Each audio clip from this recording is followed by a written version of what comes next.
Calling to order the Plymouth Township Council Business Meeting, Monday, February 9th, 2026. Thank you all for being with us tonight. Please stand for the Pledge of Allegiance.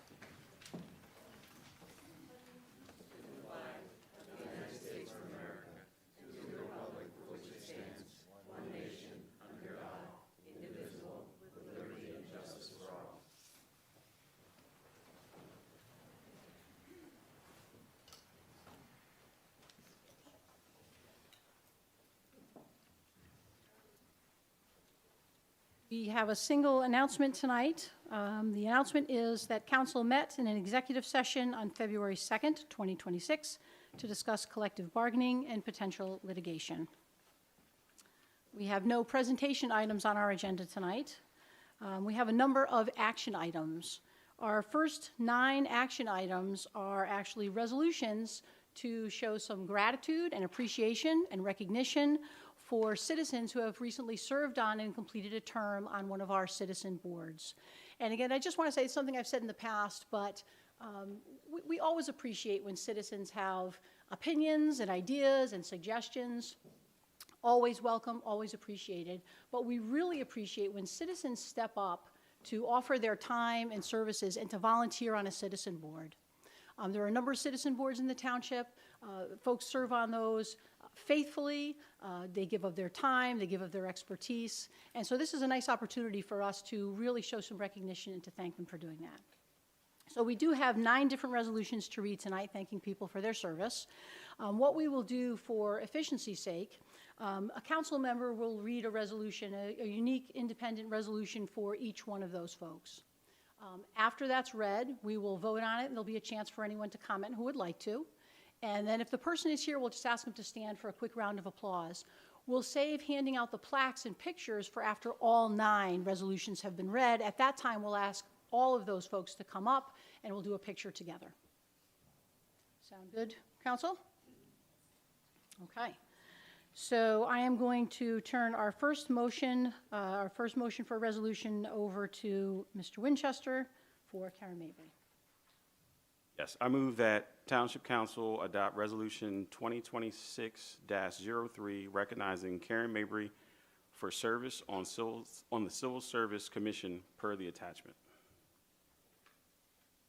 Thank you. Is there a second? Second.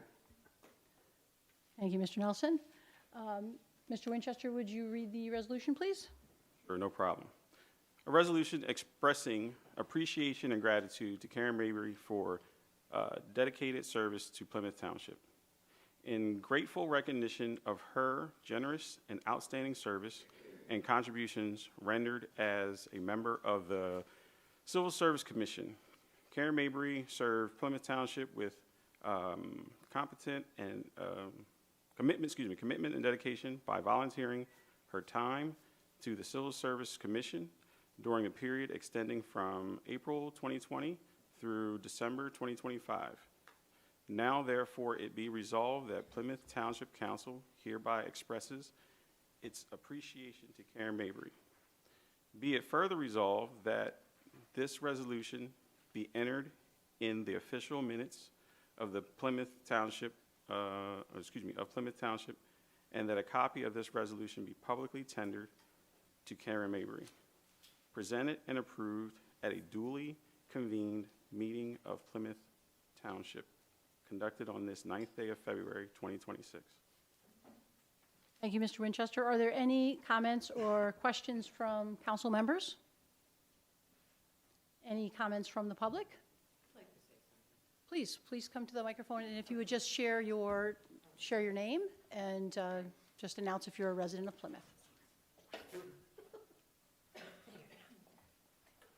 My name is Artis Lukens, and I have served as the Vice Chair of the Civil Service Commission. I can't thank Karen enough for all the work and the wisdom that she brought to the Civil Service Commission. She did an amazing job, and I'm so glad that she's getting recognized. That's it. Thank you. Any other public comments? Seeing none, we will do a roll call vote. Mr. Winchester? In favor. Mr. Nelson? In favor. Mr. Monero? In favor. Ms. Leonard? In favor. favor. And the chair votes in favor. Is Karen Mabry here? I'm sorry, she's not. We can give her a round of applause anyway. Thank you. Okay, our next motion I will hand to Ms. Leonard for Paul Anderson.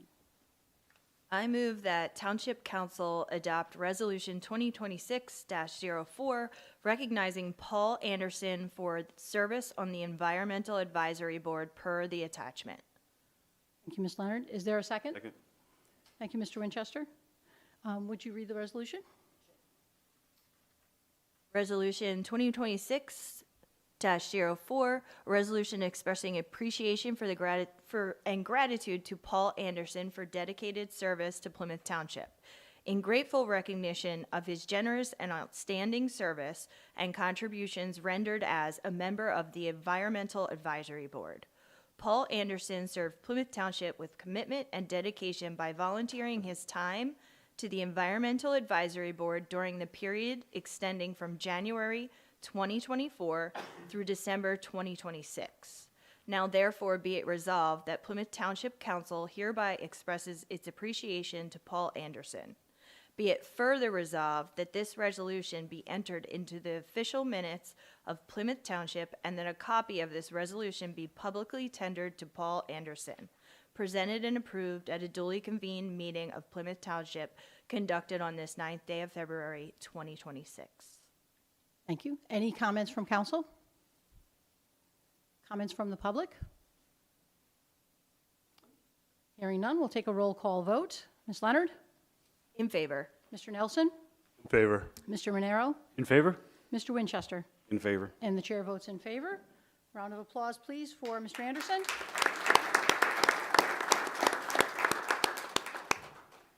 Thank you. Our third motion, resolution, is for Abigail Leeds by Mr. Nelson. Yes, thank you.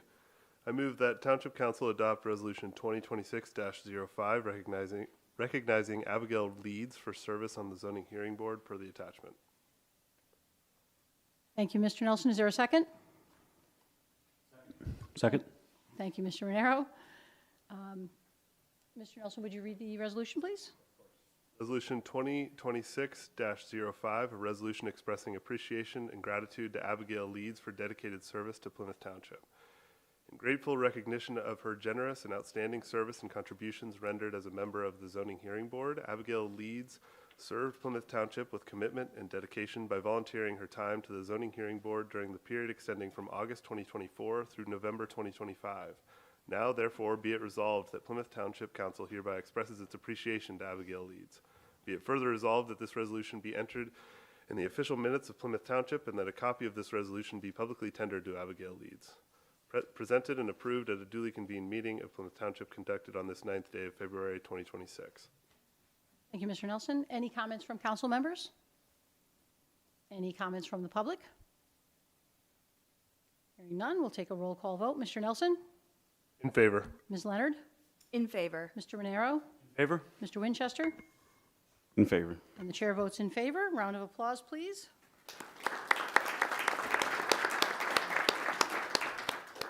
Thank you. For our next, I'm going to hand off to Mr. Monero for recognizing William Winchester for the Human Relations Commission. Thank you. Ms. Vicio, I move that council adopt Resolution 2026-06 in recognition of William Winchester for his service to the Human Relations Commission as per the attachment. Thank you, Mr. Monero. Is there a second? Second. Thank you, Ms. Leonard. Mr. Monero, would you read the resolution for us, please? Sure. This is a resolution expressing appreciation and gratitude to William Winchester for dedicated service to Plymouth Township. In grateful recognition of his generous and outstanding service and contributions rendered as a member of the Human Relations Commission. William Winchester served Plymouth Township with commitment and dedication by volunteering his time to the Human Relations Commission during the period extending from February 2021 through December 2025. Now, therefore, be it resolved that Plymouth Township Council hereby expresses its appreciation to William Winchester. Be it further resolved that this resolution be entered in the official minutes of Plymouth Township and that a copy of this resolution be publicly tendered to William Winchester, presented and approved at a duly convened meeting of Plymouth Township Council conducted on this 9th day of February 2026.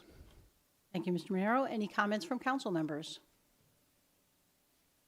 I will just comment that Mr. Winchester had to leave the Human Relations Commission to join us on council, and sorry to see him leave the Human Relations Commission, but glad that he's here with us on council. Any comments from the public? Hearing none, we'll take a roll call vote. Mr. Monero? In favor. Mr. Nelson? In favor. Ms. Leonard? In favor. Mr. Winchester? In favor. And the chair votes in favor. Thank you.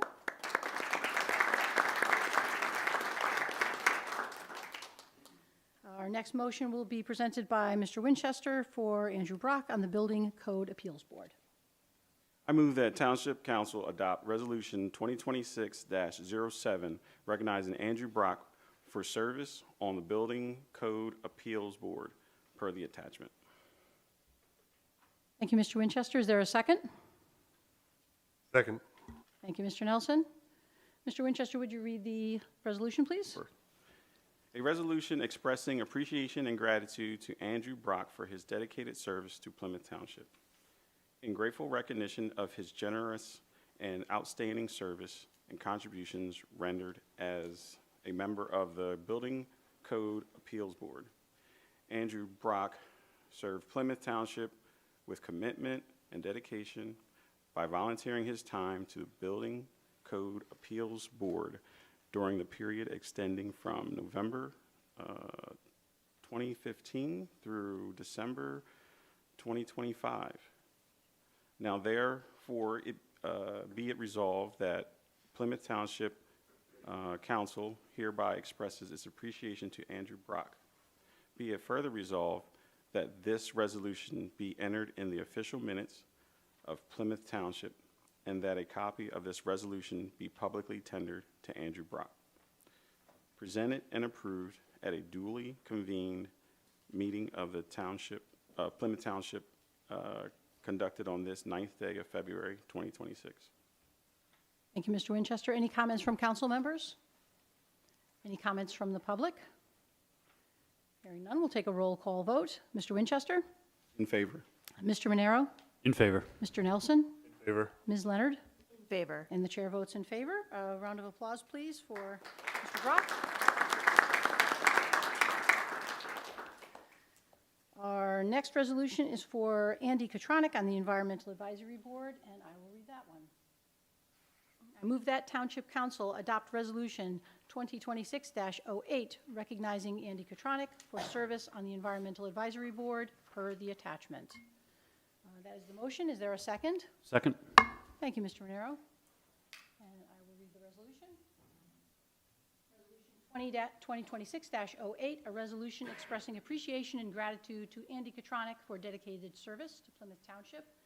In grateful recognition of his generous and outstanding service and contributions rendered as a member of the Environmental Advisory Board, Andy Katronic served Plymouth Township with commitment and dedication by volunteering his time to the Environmental Advisory Board during the period extending from August 2015 through December 2025. Now, therefore, be it resolved that Plymouth Township Council hereby expresses its appreciation to Andy Katronic. Be it further resolved that this resolution be entered into the official minutes of Plymouth Township, and that a copy of this resolution be publicly tendered to Andy Katronic, presented and approved at a duly convened meeting of Plymouth Township Council conducted on this 9th day of February 2026. Is Andy here? Andy?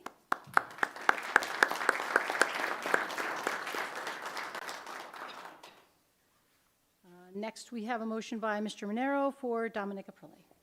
Thank you, Ms. Vicio. I make a motion that we adopt Resolution 2026-09 in recognition of Dominic Aprilli for his service on the Zoning Hearing Board, as per the attachment. Thank you, Mr. Monero. We have a motion. Is there a second? Second. Thank you, Ms. Leonard. Mr. Monero, would you read the resolution, please? This is a resolution expressing appreciation and gratitude to Dominic Aprilli for dedicated service to Plymouth Township, in grateful recognition of his generous and outstanding service and contributions rendered as a member of the Zoning Hearing Board. Dominic Aprilli served Plymouth Township with commitment and dedication by volunteering his time to the Zoning Hearing Board during the period extending from January 2016 through December 2025. Now therefore be it resolved, the Plymouth Township Council hereby express its appreciation to Dominic Aprilli. Be it further resolved that this resolution be entered into the official minutes of Plymouth Township, and that a copy of this resolution be publicly tendered to Dominic Aprilli, presented and approved at a duly convened meeting of Plymouth Township conducted on this 9th day of February 2026. Thank you, Mr. Monero. Any comments from council members? Comments from the public?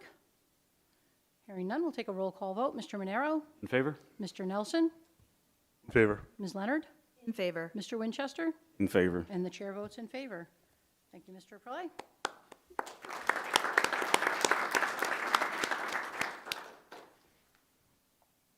Next, we have a motion thanking Tony Stipa for his time on the planning agency, and I will read that.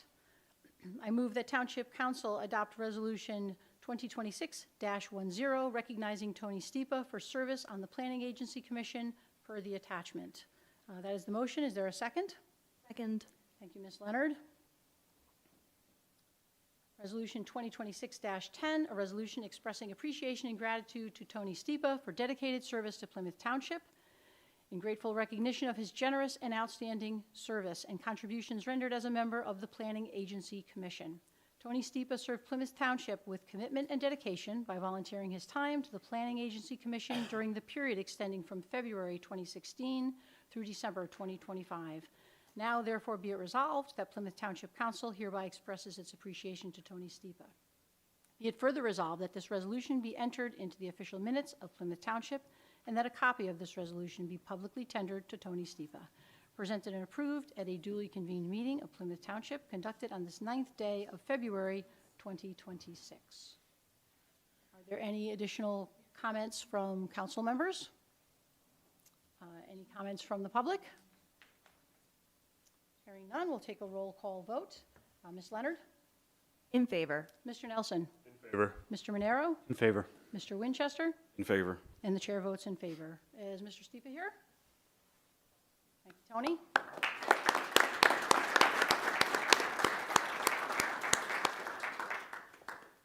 And last but not least, Ms. Leonard will read a resolution for Vernon Harper for the Planning Agency Commission as well. I move that Township Council approve and adopt the 2026-11, recognizing Vernon Harper for service on the Planning Agency Commission per the attachment. Ms. Leonard, is there a second? Second. Thank you, Mr. Monero. Ms. Leonard, would you read the resolution, please? A resolution expressing appreciation and gratitude to Vernon Harper for dedicated service to Plymouth Township. In grateful recognition of his generous and outstanding service and contributions rendered as a member of the Planning Agency Commission. Vernon Harper served Plymouth Township with commitment and dedication by volunteering his time to the Planning Agency Commission during the period extending from January 2018 through December 2025. Now therefore be it resolved that Plymouth Township Council hereby expresses its appreciation to Vernon Harper. Be it further resolved that this resolution be entered in the official minutes of Plymouth Township, and that a copy of this resolution be publicly tendered to Vernon Harper, presented and approved at a duly convened meeting of Plymouth Township conducted on this 9th day of February 2026. Thank you, Ms. Leonard. Any comments from council members? Any comments from the public? Hearing none, we'll take a roll call vote. Ms. Leonard? In favor. Mr. Nelson? In favor. Mr. Monero? In favor? Mr. Winchester? In favor. And the chair votes in favor. Thank you, Mr. Harper.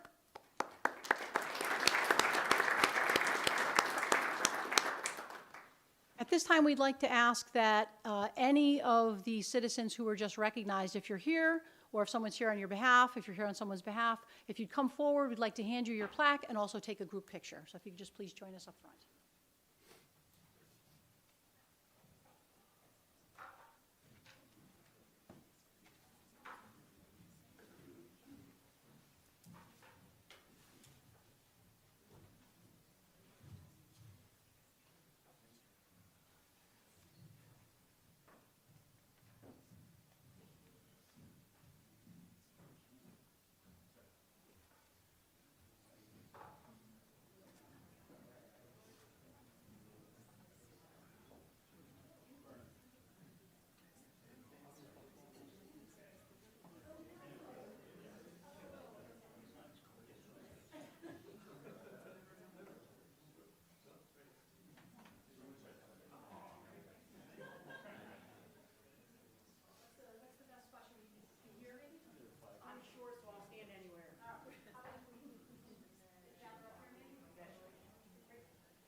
Thank you, everyone. Our next item is a motion to approve meeting minutes. That is Mr. Monero. Thank you, Ms. Fisher. I'd like to make a motion that we approve the meeting minutes for the January 5th, 2026 council reorganization meeting, the January 5th, 2026 workshop meeting, and the January 12th, 2026 regular meeting. Thank you, Mr. Monero. That's a motion. Is there a second? Second. Thank you, Mr. Winchester. Any comments or questions from council members? Was that you? Sorry. Questions or comments? No? Hearing none, we'll take a roll call vote. Mr. Monero? In favor? Mr. Nelson? Favor. Ms. Leonard? In favor. Mr. Winchester? In favor. And the chair votes in favor. Our next motion is Mr. Nelson on departmental reports. I move that Township Council approve the departmental reports and schedule of bills for January 2026 per the attachment. That's a motion. Is there a second? Second. Thank you, Mr. Monero. Any comments or questions from council members? Hearing none, we'll take a roll call vote. Mr. Nelson? In favor. Mr. Monero? In favor. Ms. Leonard? In favor. Mr. Winchester? In favor. And the chair votes in favor. Next, we have a motion to adopt a resolution regarding our annual liquid fuel expenditures. That will go to Mr. Winchester. I move that that Township Council adopt Resolution 2026-12, annual liquid fuels expenditures per the attachment. Thank you, Mr. Winchester. That's a motion. Is there a second? Second. Thank you, Ms. Leonard. Mr. Winchester, would you summarize that for us? Actually, I'm going to send it over to our manager here and see if he can Thank you. expound on it. Mr. Of course, West. thank you. So this is an administrative motion that council entertains on an annual basis. The township receives money from the state based upon how many road miles we have and our total population. Every municipality gets liquid fuels funds, and every year council needs to consider this resolution just to reiterate that we are only allowed to use it on very specific public works related expenses. So that's what this is doing. Thank you, Mr. West. Any comments or questions from council members? Comments or questions from the public? Hearing none, we will take a roll call vote. Mr. Winchester? In favor. Ms. Leonard? In favor. Mr. Nelson? In favor. Mr. Monero? In favor. And the chair votes in favor. Thank you. Our next motion is to authorize Civil Service Commission, authorize the Civil Service Commission to initiate testing and examinations. I'm going to pass that to Ms. Leonard. I move that Township Council authorize the Plymouth Township Civil Service Commission to initiate the testing and examination process to establish an eligibility list for future full-time police officer vacancies in accordance with Township Code, Civil Service rules, and applicable provisions of Pennsylvania law. Ms. Leonard, that's the motion. Is there a second? Second. Thank you, Mr. Winchester. He's quick down there. Any comments to summarize this motion? Anything required? Additional information? Okay. Any comments or questions from other council members? Comments or questions from the public? Hearing none, we will take a roll call vote. Ms. Leonard? In favor. Mr. Nelson? In favor. Mr. Monero? In favor. Mr. Winchester? In favor. And the chair votes in favor. Next, we have a motion to approve a streetlight installation. I'm going to hand that to Mr. Winchester. I move that Township Council approve the installation of a new LED streetlight at 39 Ross Street, as requested by resident petition and meeting all required criteria at a one-time installation cost of $875 and an estimated annual electricity cost of $132. Thank you, Mr. Winchester. That's a motion. Is there a second? Second. Mr. Nelson, thank you. Questions or comments from council? Comments from the public? Hearing none, we will take a roll call vote. Mr. Winchester? In favor. Mr. Monero? In favor. Mr. Nelson? In favor. Ms. Leonard? In favor. And the chair votes in favor.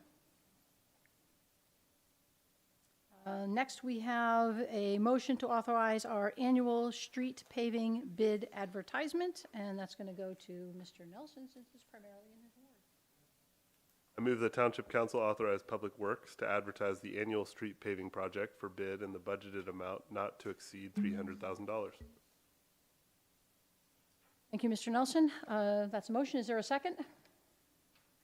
Second. Thank you, Mr. Monero. Comments or questions from council? From the public? Hearing none, we'll take a roll call vote. Mr. Nelson? In favor. Ms. Leonard? In favor. Mr. Monero? In favor. Mr. Winchester? In favor. And the chair votes in favor. Next, we have a motion to approve a contract with YSM Landscape Architects related to the GPCC Park Conceptual Plan.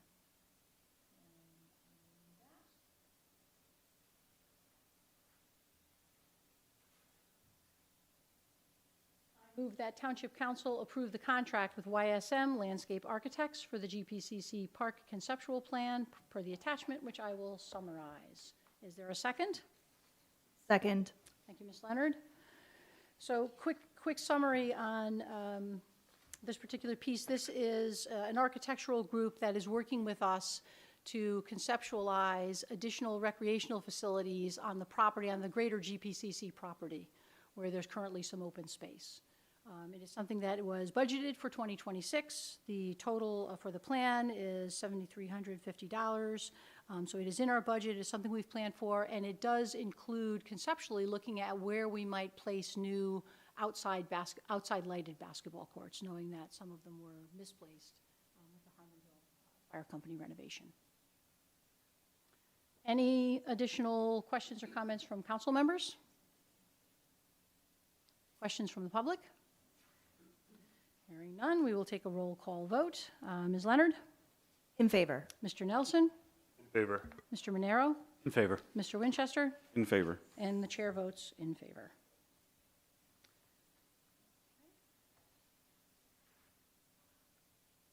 Next, we have a motion to approve 2026 capital projects related to our parks and recreational programmings. That's Ms. Leonard?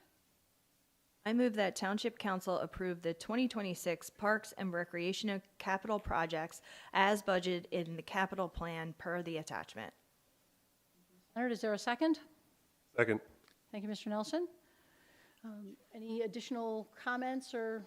This is just a list of, we talked about at the workshop, it's a list of different projects around the township related to Parks and Rec, and we already budgeted for it in the capital budget.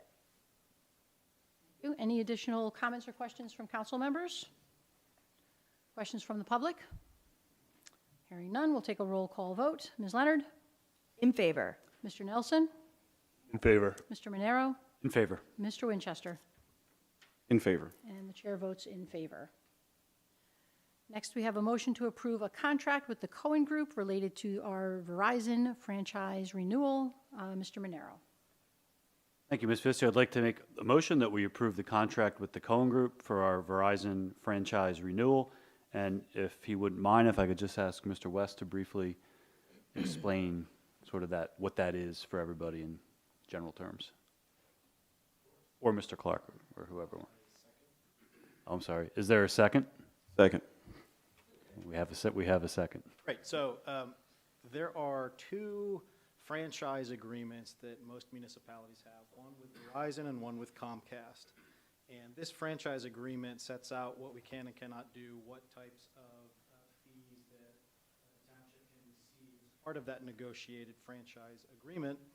And our Verizon franchise agreement is up middle of this year. And so this law firm that we're proposing to contract with, this is all that they do. This is their specialty. And they represent municipalities throughout the entire Commonwealth. And we're thankful that they have partnered with the Montgomery County Consortium of Communities to give us a discount if more than 10 municipalities participate.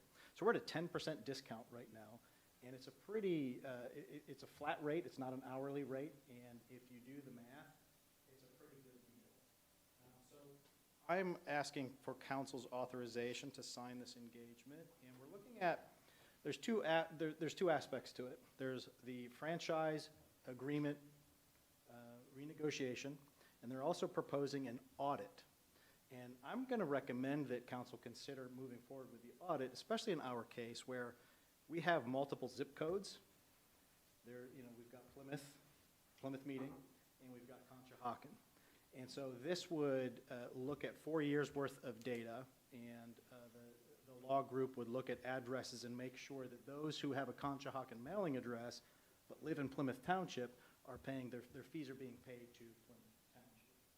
So currently, if we move forward with both, it'll be just a smidge over $11,000 for a one-time. Thank you, Mr. West. Thank you. Additional comments or questions from council? Comments or questions from the public? Hearing none, we'll take a roll call vote. Mr. Monero? In favor. Mr. Winchester? In favor. Mr. Nelson? In favor. Ms. Leonard? In favor. And the chair votes in favor. Our next motion is to adopt a resolution for our fire marshal mutual aid agreement for Region 6. Ms. Leonard?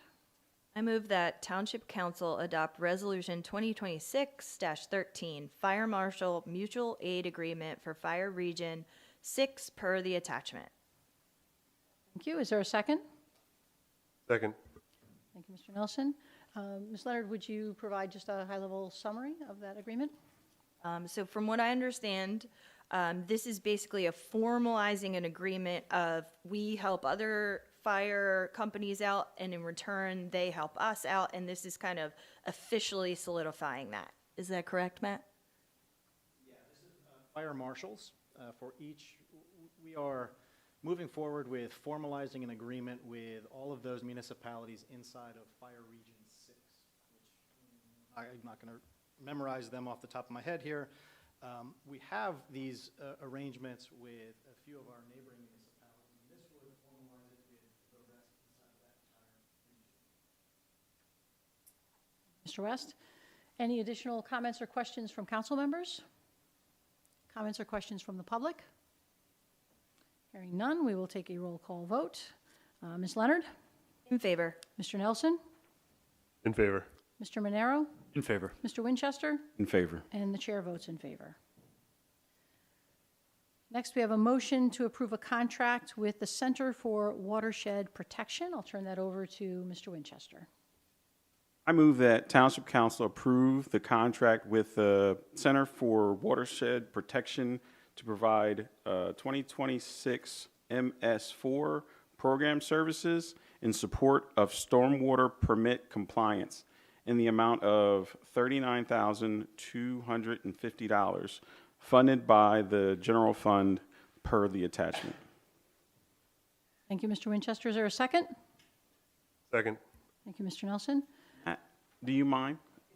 Thank you. So we are wading into the weeds, pun intended here, hopefully in a restored detention basin. All right.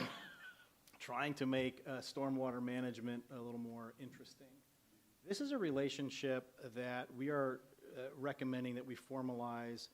We've been working with the Center for Watershed Protection through our engineers department, and they've been connected with our engineering department as a subcontractor. And so because we have these requirements to move forward with stormwater management inside of the township, per the engineer's recommendation, we would like to formalize that direct relationship with the center, directly with the township, and budget a little more for it. Historically, the township has not been budgeting a significant amount. It's been more reactionary, and we're trying to be more proactive. Granted, you know, it is, I'm going to use the term, a bit of an unfunded mandate with stormwater management. This is something that I do believe that the township should make some small steps toward completing some of our best practices. And this would help us fulfill that for 2026. Thank you, Mr. West. Additional comments or questions from council? Questions from the public? Hearing none, we'll take a roll call vote. Mr. Winchester? In favor. Mr. Monero? In favor. Mr. Nelson? In favor. Ms. Leonard? In favor. And the chair votes in favor. Our next item is a motion to adopt Ordinance 1716, which is actually an update to our responsible contractors ordinance. And at this time, I'm actually going to move to table this. We do have to have 2 reads of this ordinance. So tonight, we will share a summary of the ordinance, and it will also appear on our March agenda for a second and final read. And I will ask Mr. Clark to share some of the updates and highlights to this ordinance. And actually, I guess I should ask for a second on tabling. No, you shouldn't. No, I shouldn't. I'm not going to do that Because then. procedurally, once you do, you have to call the vote. There's no discussion after a motion to table. Thank you. So the township several years ago adopted a responsible contractor ordinance, and what we are proposing now is to make 4 changes to the ordinance. The original ordinance had a threshold of $150,000 when this ordinance would go into effect. It's now for any public works project that's up to $300,000. The second change to the ordinance is to include the 70% threshold, which it means that anyone who is working on a job within the township must demonstrate that 70% of the workers on the job will either be enrolled in an apprenticeship program or will have already completed an apprenticeship program. The third change is to lower the time for pre-qualification down to 14 days. This will enable the township to move more quickly with its public works projects, and pre-qualification is what a bidder must go through before they are allowed to bid on the job. And the fourth change is eliminating the exclusion which allowed there to be certain circumstances where the responsible contractor ordinance would not apply. This exclusion was put in essentially for the limited circumstance that we dealt with Harmonville Fire Company, and that set of circumstances will not reoccur, so we are removing this from the ordinance. Thank you, Mr. Clark. Any additional comments or questions from council members? Comments or questions from the public? Okay, so hearing none, I will ask for a second on the motion to table this. Second. Thank you, Mr. Nelson. Take a roll call vote to table. Mr. Winchester? In favor. Mr. Monero? In favor? Mr. Nelson? In favor. Ms. Leonard? In favor. And the chair votes in favor. Okay, next, we have a motion to adopt a resolution for the installation of a video scoreboard at the GPCC baseball field by the Villanova Athletic Department. Mr. Monero. Thank you, Ms. Ficio. I'd like to make a motion that we adopt Resolution 2026-14 to approve the installation of a video scoreboard at the GPCC baseball field via the Villanova Athletic Department as per the attachment, which I will read. Is there a second? Second. Were you supposed to ask that? Did I just? I apologize. Helping hand. I'll willingly accept it. I will read the resolution. This is a resolution of the Township of Plymouth, Montgomery County, Pennsylvania, granting Villanova University approval to install a new video scoreboard at the Greater Plymouth Community Center Park baseball field, whereas Plymouth Township is a home rule municipality organized and existing under the laws of the Commonwealth of Pennsylvania, with its offices at 700 Belvoir Road, Plymouth Meeting, Pennsylvania, 19462. And whereas pursuant to Section 301 of the Home Rule Charter, all powers of the township are vested and exercised by a council, including the power to make and adopt ordinances and resolutions consistent with the Constitution and laws of the Commonwealth and the Home Rule Charter. And whereas the township and Villanova University entered into a lease agreement dated January 14th, 2002, for the non-exclusive use of the Greater Plymouth Community Center Park baseball field, and whereas paragraph 6.h of the agreement requires the university to obtain written approval from the township prior to proceeding with any alterations, additions, or improvements to any part of the baseball field, and whereas the university desires to install a new video scoreboard at the baseball field in accordance with the Community Center Park Expansion Partial Site Development Plan attached hereto as Exhibit A, and whereas the university shall pay all utility costs associated with the new video scoreboard at the next renewal of the agreement set to expire in September of 2026.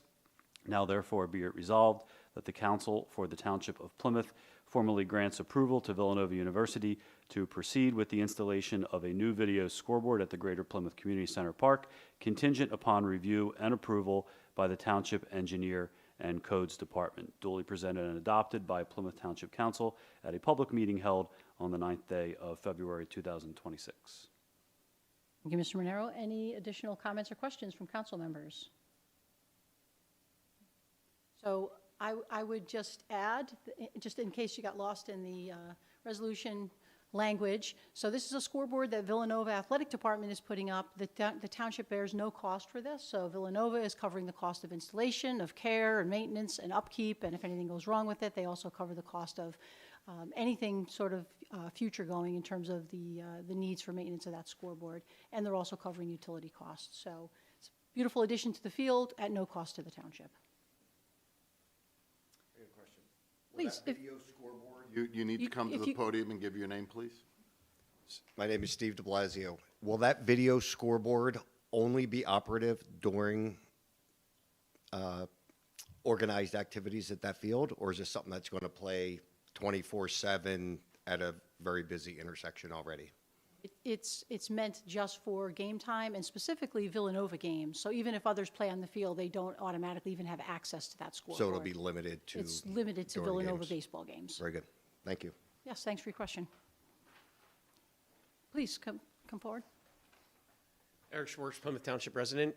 Currently, right now, the existing scoreboard is utilized outside of Villanova games. Will those organizations still have access to use that scoreboard? Yeah, they presented to us last week, and they're not removing the original scoreboard. That will still be there and will still be able to be used. Other questions? Okay, hearing no other questions, we will take a roll call vote. Mr. Monero, In favor. Mr. Nelson, In favor. Ms. Leonard, In favor. Mr. Winchester, In favor. and the chair votes in favor. Okay, our next motion is to approve 2026 vehicle purchases for our police department. I will read that. I move that Township Council approve the 2026 vehicle purchases for the police department as budgeted and funded by the general fund per the attachment that I will summarize. Is there a second? Second. Thank you, Ms. Leonard. Quick summary, these purchases include the following police vehicles. Again, these were all budgeted in the 2026 budget. 2 Chevy Tahoes for our patrol division, 2 unmarked vehicles for the detective division, a Chevy Silverado for emergency management services, which also doubles as a vehicle for a detective sergeant, and 1 Harley-Davidson motorcycle for the motor unit. The total vehicle expenditure is $295,000. Again, that was budgeted in our 2026 budget. Any other comments or questions from council members? Questions from the public? Hearing none, we'll take a roll call vote. Ms. Leonard, In favor. Mr. Nelson, In favor. Mr. Monero, In favor. Mr. Winchester, In favor. and the chair votes in favor.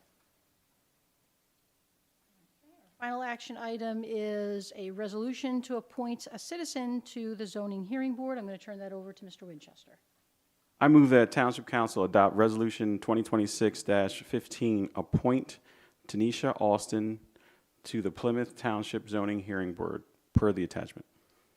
Thank you. Is there a second? Second. Thank you, Mr. Nelson. Mr. Winchester, would you read that resolution, please? No problem. A resolution of Plymouth Township, County of Montgomery, Commonwealth of Pennsylvania, appointing Tanisha Alston to the Zoning Hearing Board. Whereas Plymouth Township has established a zoning hearing board pursuant to the municipality's planning code 53 PS 10901, and whereas the municipality's planning code at section 903A requires the township appoint members to the board and by resolution, and whereas the township desires to appoint Tanisha Alston to the board.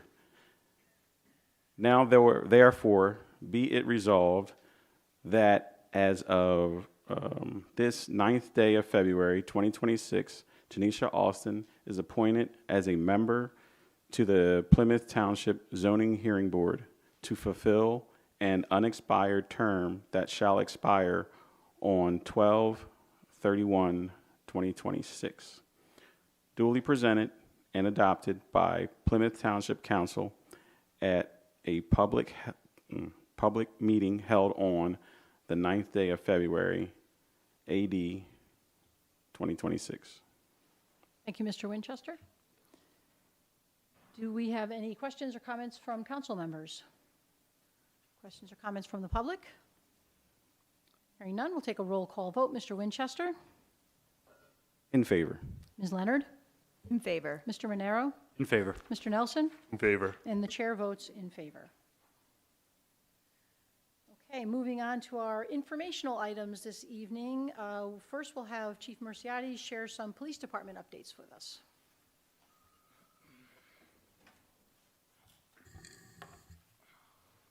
Thank you. In January, the police department handled 28 social service contacts. These are contacts that are handled by a full-time social service co-responder who is essentially a social worker who is better qualified to assist our mental health consumers, victims of addiction, and elderly or infirm residents in need. Additionally, we conducted 30 traffic details, all guided by our traffic calming initiative to make our neighborhood safer. This March marks our 75th anniversary of the police department, and we will be celebrating that over Police Week by holding an open house for the public to show our appreciation to our residents and business owners, show them what we do, better what we do, show the equipment that we use, and open up our facilities to them. And also, one last thing, our Citizens Police Academy is being advertised. There are still spots left. It starts March 12th through May 7th. It's every Thursday night from 6:30 to 9 p.m., and each class gives our residents an idea of what we do. We break it up into investigations, into traffic, into SWAT, detectives. It's been enjoyed by our residents. It's gotten good reviews, and I encourage people to take advantage of it. That's all I have. Thank you. Thank you, Chief.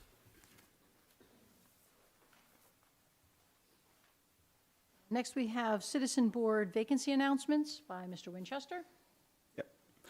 Residents wishing to serve on these citizen boards are asked to submit their resume or a letter expressing their interest to the township manager at 700 Belvoir Road, Plymouth Meeting, Pennsylvania, 19462, or via email at mwest@plymouthtownship.org.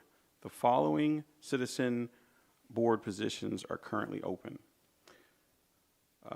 Property Maintenance Code Appeals Board, there are 3 positions available. Human Relations Commission, there are 2 positions available. Historical Architectural Review Board, there are 2 positions available. Civil Service Commission, there is 1 position available. Building Code Appeals Board, there is 1 position available. Environmental Advisory Board, there are 2 positions available. And that is the end of that announcement. Thank you, Mr. Winchester. Mr. Monero, how about telling us about the upcoming zoning hearings? Sure. The Zoning Hearing Board of Plymouth Township will hold a public hearing on Monday, February 16th, 2026, commencing at 7 o'clock p.m. in the Plymouth Township Building, 700 Belvoir Road, Plymouth Meeting, PA 19462, on the following applications. There's an application from KH Plymouth Meeting LLC. This is an application for a special exception from Plymouth Township Zoning Ordinance number 342, as amended Article 32, Section 3200.f. The special exception requested is as follows. The applicant proposes to convert the hotel use to a multiple dwelling consisting of 213 apartments as a proposed use. The proposed use will be comprised of 40 two-bedroom apartments, 40 two-bedroom units, and 173 one-bedroom or studio units. The property is located at 640 Fountain Drive, Plymouth Meeting, PA 19462, in a planned office park zoning district. Thank you, Mr. Monero. Ms. Leonard, the Parks and Recreation upcoming events. Summer camp resident registration begins February 17th. Winter program sponsorships are ongoing. Pool renovation updates are released the first week of the month by email and on social media. And then at GPCC, the 10% off sale, annual passes sale starts 3/10 and goes to 3/16. Functional strength training class starts February 18th. There's an egg scramble with the bunny on Saturday, March 21st. Family bingo is Friday, March 6th. Senior bingo is Mondays, February 23rd and March 30th. Premium Circuit training classes begin February 13th. And Red Cross babysitting certification course is Sunday, March 8th. Black Heritage Day is Saturday, February 28th. And the tentative pool reopening is early March. And then veterans banners are available at GPCC Park, and the deadline is April 1st. Thank you, Ms. Leonard. And we have our monthly snow announcement. Mr. Nelson. May I bring more fortune to this than the last person who made this announcement? Please. Winter weather parking and safety reminder. To help everyone get through the winter season safely and allow our crews to clear roads efficiently, please follow these guidelines when snow is in the forecast or has fallen. For parking during snow events, use off-street parking whenever possible. Where no off-street parking exists, on-street parking is limited to one side of the street. In even-numbered years, park only on the even-numbered side, and in odd-numbered years, park on the odd-numbered side. It is unlawful to park on any street within 12 hours after a snowfall of 3 inches or more where off-street parking exists. Vehicles in violation may be towed at the owner's expense. Do not park near storm drains so melting snow can drain properly. In regards to snow plowing and street safety, never approach moving snow removal equipment. Keep children and pets off the streets during snow operations. And extended storms may mean long hours for township crews. Thank you for your patience. In regards to shoveling and snow placement, pile snow to the right side of your driveway facing the street. Do not shovel or plow snow into the street. And in regards to sidewalks and fire hydrants, clear at least 30 inches of sidewalk within 36 hours after snowfall ends. Please keep fire hydrants clear to help emergency responders protect our neighborhoods. Thank you for helping keep our township safe and accessible during winter weather. And you realize if we don't get snow, you will be reading this every month through the rest of the winter? It's your permanent job. All right. Thank you. So that concludes the formal portion of our agenda. We're going to move to public comment. Ms. Vizio, I'm sorry, if I could just add one more thing to the please. snow, just to the snow thing. No, please. I just wanted to make a public thank you to our Public Works for the job that they did, and also to our residents. I mean, there's a lot of neighborhoods out there and a lot of communities that aren't as fortunate as us, but just, going around the neighborhoods and seeing the sidewalks, and this has been a brutal, absolutely brutal stretch of weather where nothing has melted. It's gotten colder and colder every day, and if it wasn't for everybody doing their part to help keep the sidewalks clear, the driveways and everything, we could have a lot of dangerous conditions. So I just, really a general thank you to the residents for adhering to this policy and to our Public Works for the outstanding job that they did.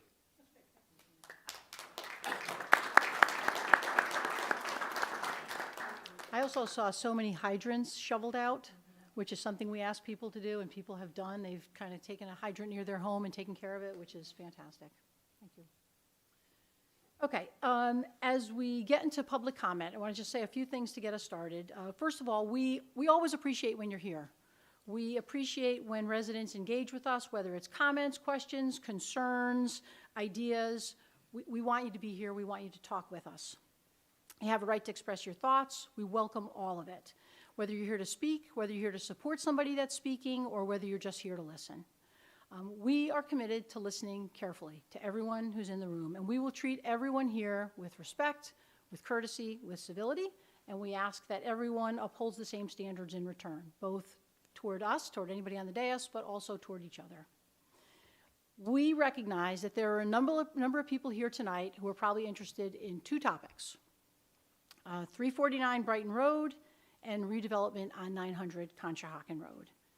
And on these topics, as with all topics that are presented to us, we are committed to listening carefully. This is something we've said before, but I'll say it again. Please know that typically during public comment, we do not engage in a discussion when people come to the podium to speak. So we don't engage in a discussion or a debate during public comment. That is your time to speak. The reason that we don't engage is not because we don't care or we're not listening or we don't have answers or we don't have information. It's not at all. It's because we're committed to being thorough and thoughtful and aligned in a response. And sometimes that is not possible in the moment. So we will commit to doing typically one of three things. As you're talking with us, there may be instances where something really does have a concise, quick, easy answer. And so we might give an answer in the moment. If we don't, we may at the end of public comment also react or respond to some of the things that have been shared, questions or issues raised. If we don't do that, and there are questions that warrant responses, we will, as a follow-up to the meeting, commit to providing responses. And if that's the case, we'll let you know how and where and when you'll get additional information from us. So please trust that our solicitor, Mr. Clark, our township manager, Mr. West, they're taking copious notes. We're all listening. We're all taking notes. And we are committed to getting answers, but we don't typically, again, engage sort of in the moment in a discussion or a debate. Given that we expect conversations about 349 Brighton Road and 900 Conshohocken Road to be lengthier discussions, we would like to give anyone who has a different topic a chance to come up, get their topic in front of us, and perhaps leave and not get caught behind lengthier discussions. So if that's the case, we'll ask for those folks to come up first. When you come forward, please just share your name. You don't have to tell us what your address is, but if you would, please let us know if you are a Plymouth Township resident. And again, we encourage you to share your thoughts. We don't want anyone to come up here and feel constrained, like they got up here and they couldn't say what they wanted to say and they didn't have enough time. We're not going to shut anybody down, but we are asking for people to be thoughtfully concise. There's a lot of people in the room, and if everybody wants a chance to speak, we want everybody to have that chance.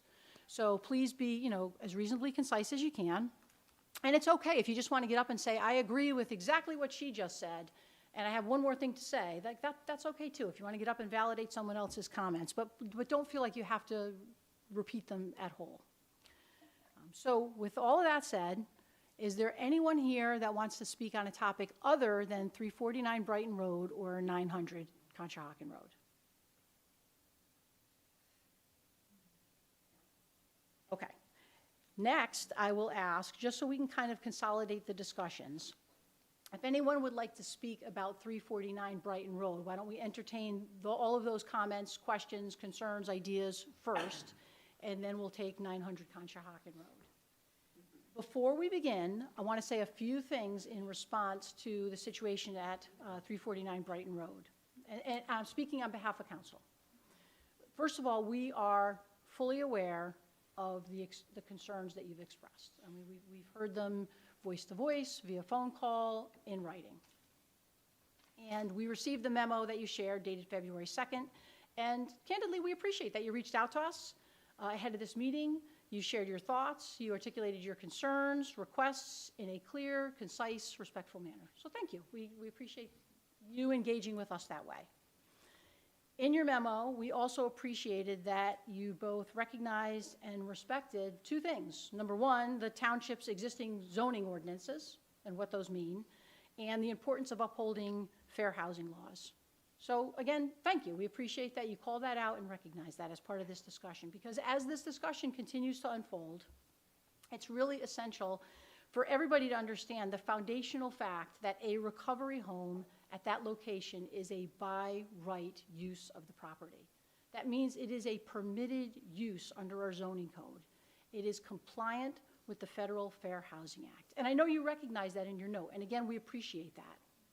Okay? As a result of that designation, it means, and I think this bears repeating just in case someone didn't hear it already, but neither the council nor any township staff has the authority to either approve or deny the development of a recovery home on 349 Brighton Road. It's not within our jurisdiction to do that. And again, we appreciate the fact that you recognize that in your communication to us, and it's helpful to be aligned on that fact, because if we're going to engage in a discussion and we all agree on that foundational fact, it's a helpful starting point. We also understand your request for some assurances about the property, that we will adhere to all township codes, to ordinances, to permitting requirements, whether as a residential or potentially as a rental property. And we want you to know that the township is committed, as we always are, to ensuring that this property, as we would with any property in the township, complies fully with zoning regulations, occupancy limits, parking requirements, building fire, life safety codes, and if it's relevant, to any rental property requirements like annual inspections. As you had highlighted in your letter, you wanted us to assure you that regulations will be applied consistently and fairly. And again, we want to confirm our commitment to holding every property owner accountable for compliance with all of our township ordinances, requirements, and codes as they apply to residential and, if relevant, to rental properties. In the letter you shared with us, you had also requested transparency and the opportunity for public input in any review processes. And we want you to be aware that specific site plans would be released if there's a requested zoning variance or request for zoning relief. So if that situation arises, the case would be announced with all other zoning hearings that are scheduled to come before the zoning hearing board, like tonight. I think Mr. Melson read the zoning hearings that are upcoming. They're always announced on a month-to-month basis. You can always see what's coming up, and if it's something where the public has a chance to come in, hear about that, and weigh in. So that is a standard practice for the township, and as we've stated, we'll treat every property fairly and in the same manner, consistent. With all of that in mind, and again, you have the right to come up and speak and share whatever you'd like. We do ask that as you share comments and questions, you kind of keep some of these things in mind tonight. And if it's a question you have, by all means, share it. But if there's something you're requesting of us, please be really clear about what it is you're requesting of the township at this point, with those sort of like foundational facts in mind. Okay? And again, if everybody could just be concise enough to allow opportunities for everybody to speak, that would be wonderful. Sound good? Okay. So public comment is open for 349 Brighton Road. So my name is Steve de Blasio, 22-year resident, Brighton Road. My entire rear property line abuts 349 Brighton Road. Okay. So to reiterate, Ms. Vicio, what you had said, I am not here to argue fair housing law. I'm not here to tell you, the ADA or those with disabilities should not be treated. What I am here is to ask you what you have, as council, have done proactively since we met 30 days ago here, after hearing our concerns, to lessen the burden of this property. And when I ask that, I mean, we've talked about zoning, neighborhood density. There are municipalities across the state, across the country, who have not hid behind their solicitor, and they have enacted and they have governed, as a council should, to enact oversight and regulatory compliance on top of these allowed facilities. whether it be occupancy restrictions, whether it be requirements for regulations and licensing. Okay, we've spent countless hours and resources over the past 30 days, a lot of us in the room here, losing sleep over what can or cannot be done. And with the exception of a boilerplated, prepared defensive response from council, we've seen absolutely nothing. So you thanked us for engaging with you. Where is your engaging with us? What are you doing to address our concerns other than answering questions that we are raising, spending time to research? Okay. Has there been any discussions or considerations on ordinance to update, address the gaps that pose a risk to the Plymouth Township? Has council proactively engaged residents regarding their concerns, or have you remained silent at the recommendation of Mr. Solicitor here? Has council acted on the concerns that lack of oversight will put a target on the back of Plymouth Township for the proliferation of unregulated facilities? So for those of you who have done your research, which we have, look at Bristol Township, look at Levittown, okay? No, I'm just talking where these facilities have blown up. They're on every block, every corner. I don't quote me on this. I mean, it's probably 190s of these facilities within Bristol Township because Bristol Borough Council failed to do anything about it. You have the right to add restrictions that are not unreasonable. They're not unreasonable, or you're not denying reasonable accommodations or unreasonable accommodations, depending on which angle you're coming at, to review this and look what surrounding municipalities have done. The Borough of Norristown, West Norton Township, they have restrictions in place. But what does Whitpain have and what does Plymouth have? The same boilerplate parking restrictions that the solicitor, who also represents Whitpain, put in there, both in 2020. Boom, stamp, stamp, here you go, problem solved. That's bullcrap, parking. Great, great. Let's do work. You're paying a solicitor, do the work. I believe Mr. Salamone sat up here last month and said, hire someone that knows what they're doing or is working for us. We voted you in. We are your constituents. We're expecting, we should not be losing sleep and spending hours and resources to research this.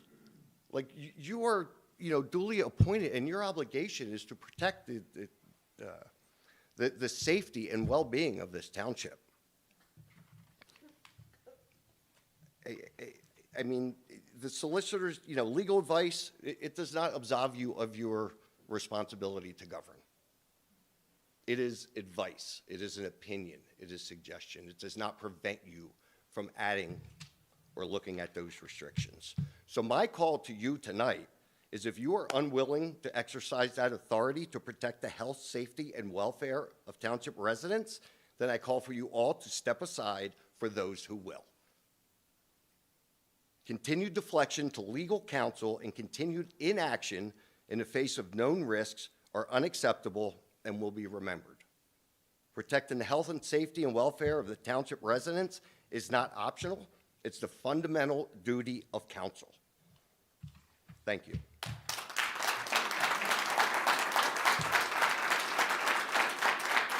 And I have a copy of this, so I give it to you. It's a Yes, copy please. of my statement, so when it Yes. comes in the meeting minutes, it's not, so I give it to you. We're going to read it before it goes in. Thank you, Mr. de Blasio.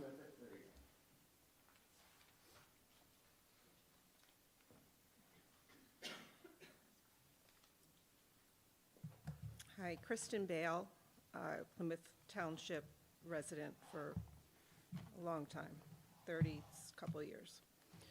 I appreciate, Chairwoman, you started tonight, you said that you appreciate when citizens step up and serve. You were talking about serving on a citizens board. So I don't know, maybe this is a makeshift citizens board, but we are stepping up as citizens of this township. We do recognize that the current zoning and ordinances in Plymouth Township, in our opinion, is extremely lax. We have looked at other townships surrounding us that have far more protection of their communities than ours do. Ours has essentially nothing other than limits on parking. We do not understand that. Just to follow up on Steve's point, why is that? Is our question to you. Again, to follow up on what Steve said, the lack of any substantial response to the dozens of emails, calls, letters, right-to-know requests that I'm sure you have been inundated with in the last month leaves us pretty speechless. And I respect this process tonight. You can't answer each one of us in this forum, but what do we do when we leave here? Because this is our only opportunity to come, speak, and receive response. So we came last month, we left, we basically heard nothing, we got some FAQs, and we have been trying to do our own thing for the last month without any help from our elected council people. And to my own ignorance, I didn't even know you guys were paid until I just researched that. So our elected and paid council people, we ask that you would be working with the citizens who put you there and who pay your salary to hear us. We submitted a letter with about 100 signatures. So we would like you to be working with us. I have, kind of in follow-up to that letter of February 2nd, kind of plays off that. I have copies here. I'll hand out.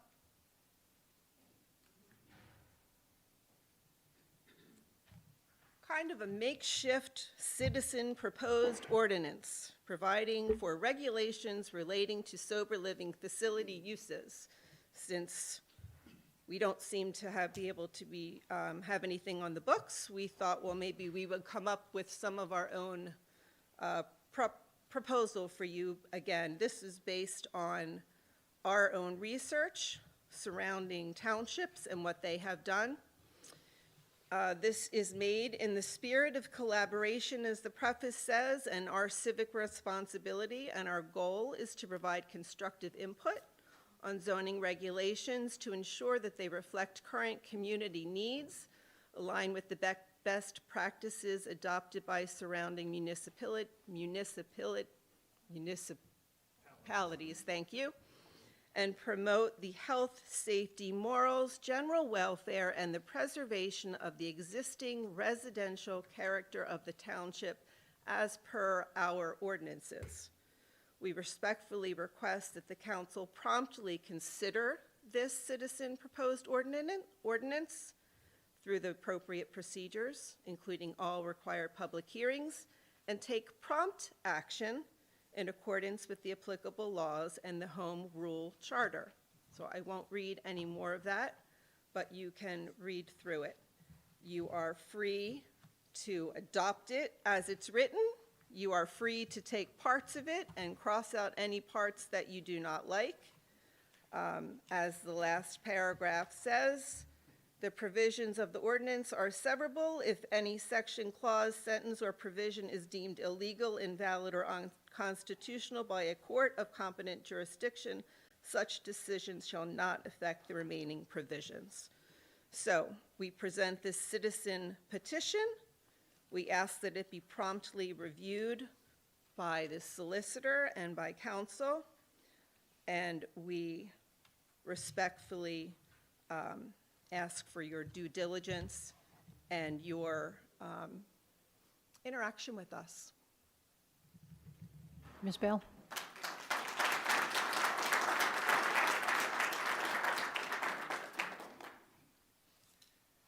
My name is Tim Knapp. I'm at 352 Brighton Road. On 2 occasions, Ms. Visio, before the dialogue started, you indicated that you were committed to listening carefully, which I appreciate. You also stated that you don't engage in dialogue. And as I look up there at the public comment, it says that council may choose to respond. None of you have been responding whatsoever, and it's frankly a poor reflection of all of you. We are here to have dialogue, and you all sit up there like deer in the headlights. And it's disrespectful and it's hurtful to the community that the community that put you there.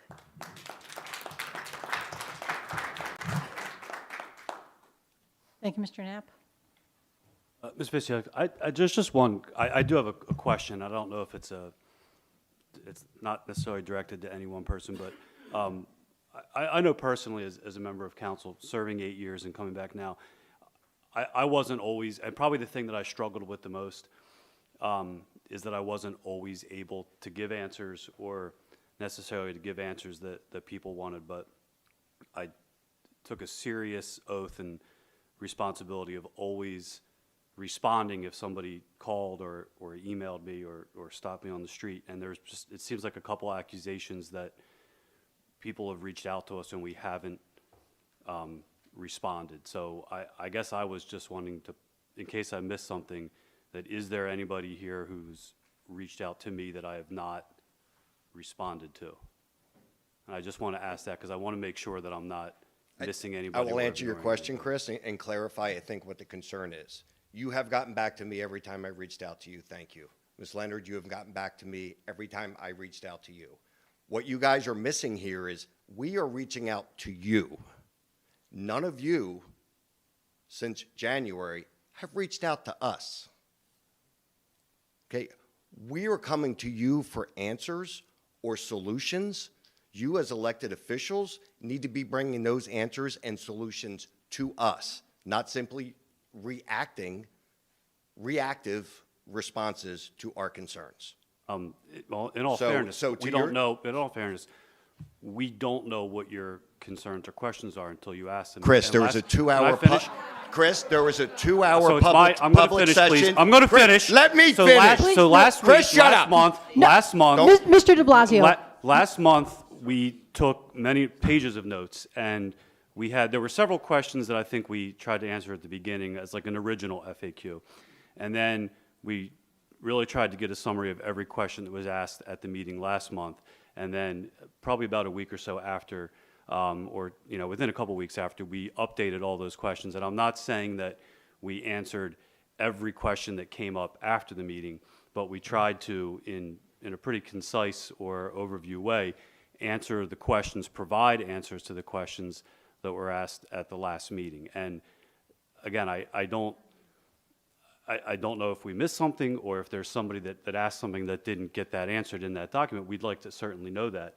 But I don't like to hear that we haven't responded or we haven't answered anything, because we have since the last meeting, and we continue to have, whether they be one-on-one conversations or as a group. So I apologize for Chris, raising and my voice. my apologies as but- well. Obviously, we're all, a little anxious here over this situation. But I still think the message was not received the way it was presented. We asked questions, you guys have answered. We appreciate that. Thank you. Well done. What we are asking and our suggestions last meeting is, what can we do? Like, are you guys looking? You guys both live in the neighborhood. Okay, have you guys thought of any ways to attempt to lessen the burden of this facility? Well, I have something to say. Please.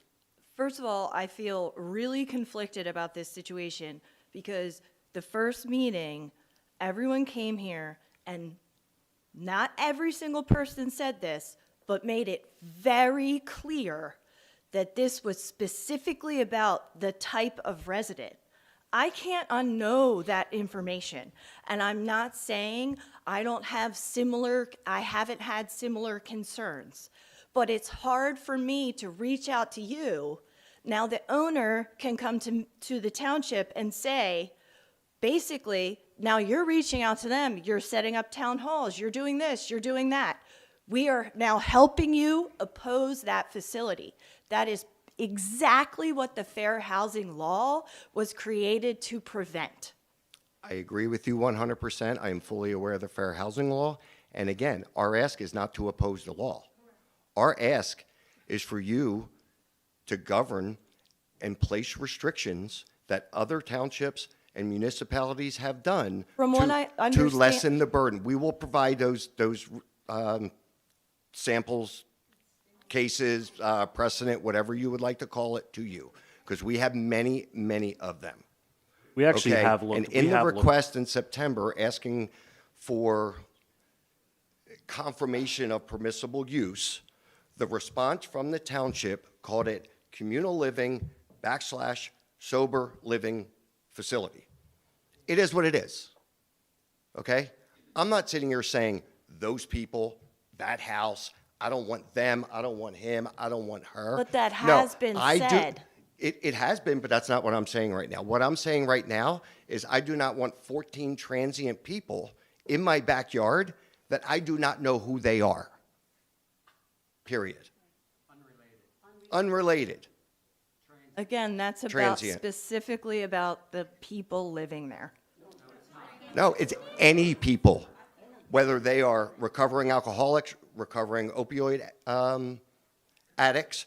If I had, so basically what you got, the way I understand this is, assuming I had parking, you will allow me to put 14 residents in my house, unrestricted, that could come and go every 60 to 90 days. It wouldn't work in your house because in your house, it's not the same type of property. If I had parking, Yes. yes. I actually believe, and I don't want to. So there is zero. Steve, I don't want to, there's legal definitions for this particular use that, and I don't, I'm going to call it a sober house, and ADA, Yeah, but what- ADA laws will not allow you to question me about that. well, that, again, I don't know. So I'm gonna I- hide behind that. Again, why we don't necessarily always, I don't want to give you an answer that's wrong right now. I appreciate that. But there are some stipulations, I think, that govern them, that allow them for that may be different than if somebody was just doing it on their own as a random house. Well, Now, he is. It's not licensed. It's not regulated. He's telling you it's a sober I don't living want to facility. say anything that's legally Period. incorrect, so I'll yield there, but. There is no regulation or licensing that this facility, from what we know as of today, that it's a sober living facility.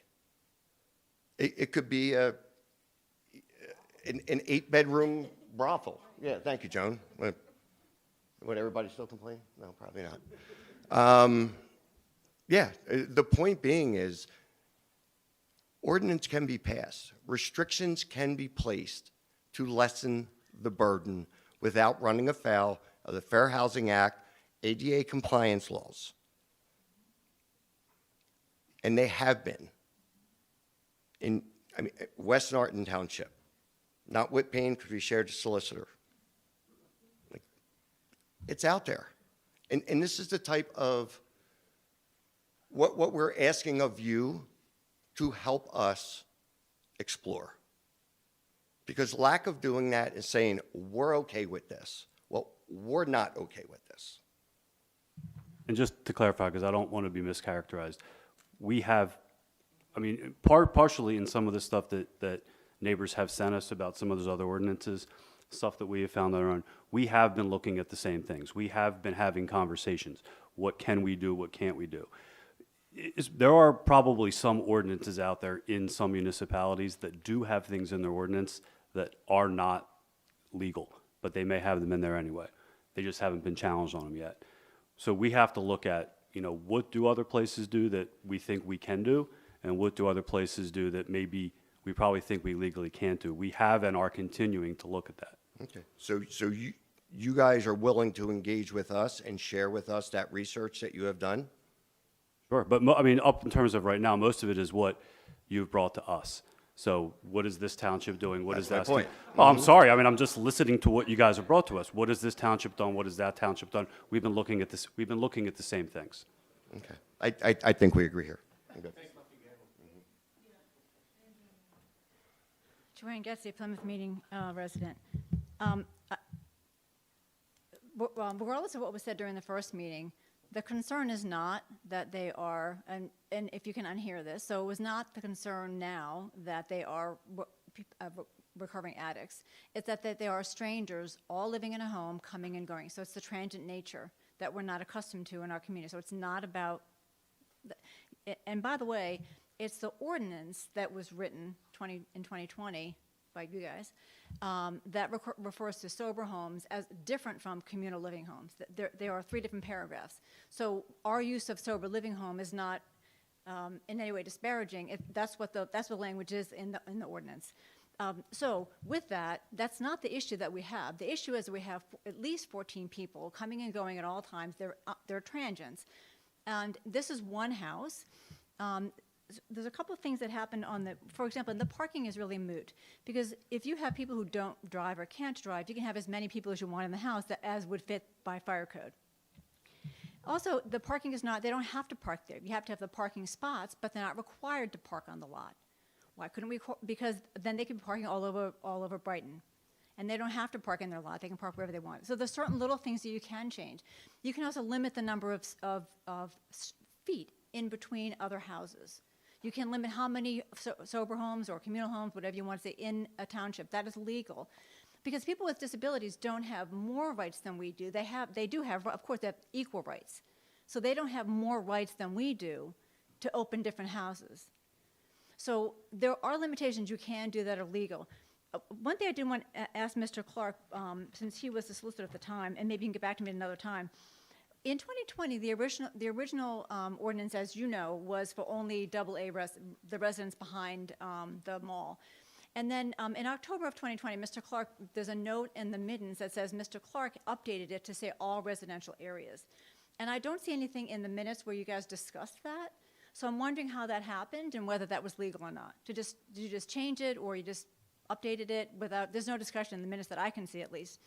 So maybe you can get back to us with that information. I can answer that now if you want. Okay. To best. I was actually other than our solicitor, I was the only one here at that time, yeah. including our I manager. do know that, and I finally find the signed ordinance, but there's no minutes that discuss any discussion. Those meetings, I mean, we had public meetings. They were probably on Zoom. They might still be out there. I saw them. We before 2020, this really was not in our ordinance anywhere at all.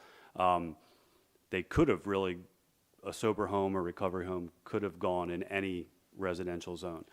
The thought process originally was that we would limit them to a residential, larger lots, larger homes.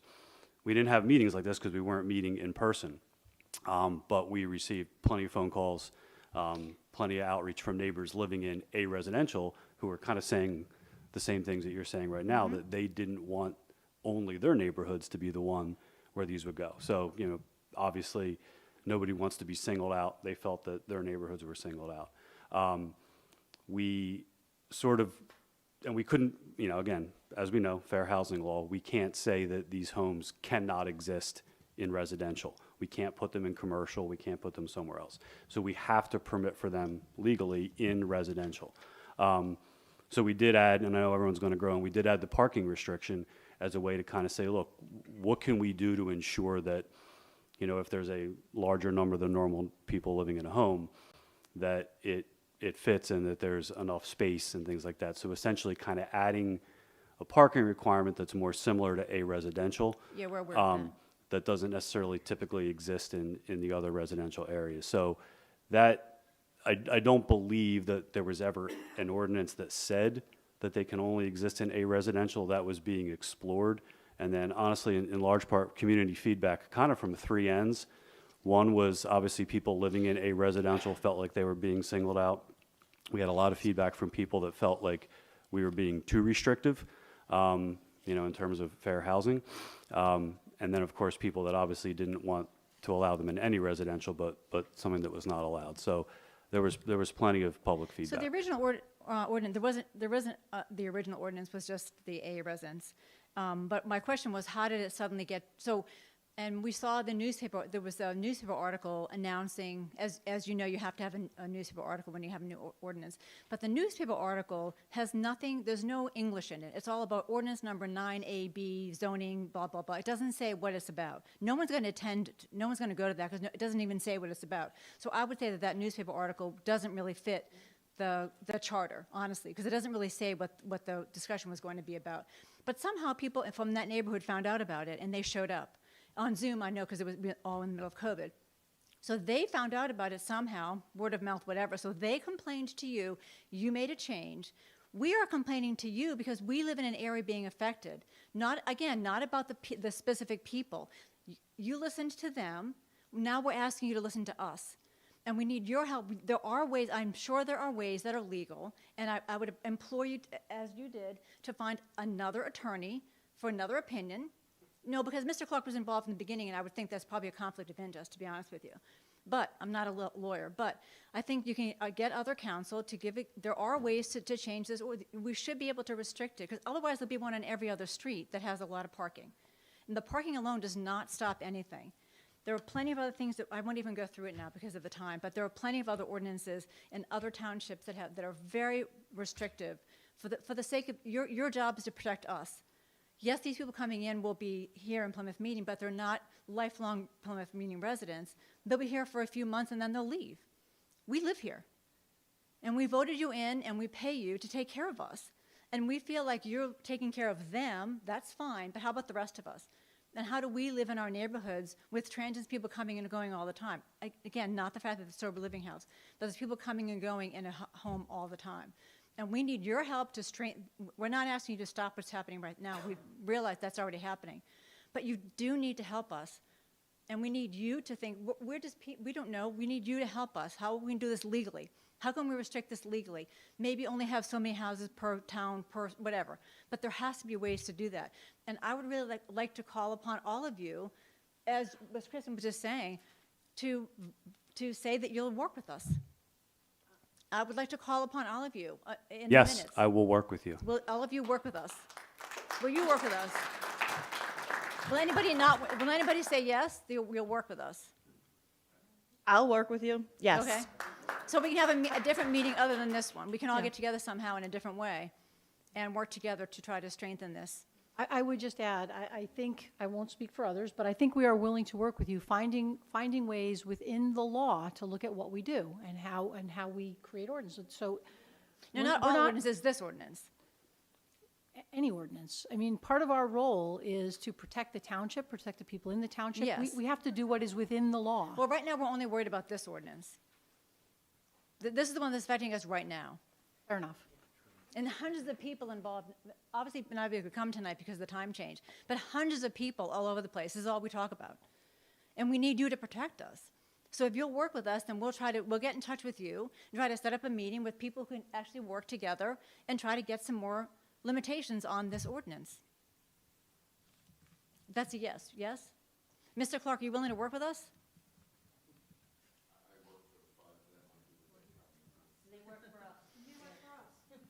If they employ, then council, would you let Mr. Clark work with us? Yeah, just to answer for Mr. Clark, I'm not going to stand up here and let some of the things be said. I've worked with Mr. Clark for almost a decade, and his firm represents multiple municipalities in southeastern Pennsylvania. They are very well versed in the law. They're one of the most outstanding municipal law firms that exists and has a boatload of experience on these issues. So he is 100% willing to work with us, and we are 100% willing to work with you. Okay. Thank you, Ms. Getzey. Eric Schwartz, Plymouth resident. I'm close by to the dwelling of record. Last time I stood up upon this council, I brought up the word of risk. I'm just putting it out there because everything we're talking about is risk. I do want to comment on the current information available today, and I would implore this council that if I say something out of context or I speak inaccurate, that I'd implore all of you to speak up, because I think that's the right thing to do so that we limit the confusion that leaves this room today. My home's a single-family home, and it's my primary residency. I'm held to the guidance and criteria that's already in place through ordinances and laws. residential B, there's non-family related. And if that doesn't exist anymore of 3 or however many it is of non-family related for a single family home, I implore you to speak out and say, that doesn't apply anymore to single family homes. If I choose tomorrow to let my fraternity alumni just move into my house because they're having a hardship, I have to be held to that criteria, regardless. It's my private residency. If I want to go beyond 3, I should have to file an application to the township and say, listen, I want to use my home for something more. It's my primary residency. That should be the rules and the mandates that we give. If we're not doing that, we need to rethink. It's the township should review the authenticity of that. Should say, listen, I'm not saying whether we approve it or deny it, but we should review and have a discussion on the authenticity of the claim. I want to have 14 people live in my house tomorrow because they have a hardship. I'm now relating to 349. It's a single family residency in residential zone B. Until such time as you know or an application should be submitted, you have to treat it as a single family home zone B. That's the way I interpret the councils, and we're obligated. For all properties, we have permit reviews, we have requirements set in, we have to get approval from the township manager. I can't put up a fence without an application. Until the time, we have to treat what we have today. I'm giving you the foundation to say, let's have a discussion. At the end of the day, it might be that approval moves forward. It's time to govern. It's not easy. If it was easy, it's not necessarily right. If everything was easy and it was right, government would be perfect. So you asked specifically the questions. So this property, under my investigation, is not exempt from non-related members until the township authorizes to do such. No different than me, no different than Airbnb. I can't do all the different things under the criteria. If we're going to let it, it needs to be under the criteria set. If it's 3, then it's 3 non-related people living there. If there was an approval given, this is my question for the council. If an approval was given under the criteria such that it's a communal living home, I think it's the necessity of this township council to tell us. That's the gap right now. The gap right now is we're going this contact that we can't touch them, we can't do anything because of this criteria, but no one has said we authorized it. All we heard was we can't touch them because it's their private residency. Well, guess what? We've already established that. It could be a brothel tomorrow. It could be a fraternity house tomorrow. Until we get that clear writing, maybe a document was filed to this council, to the township, we're asking for that information. That changes the game for us.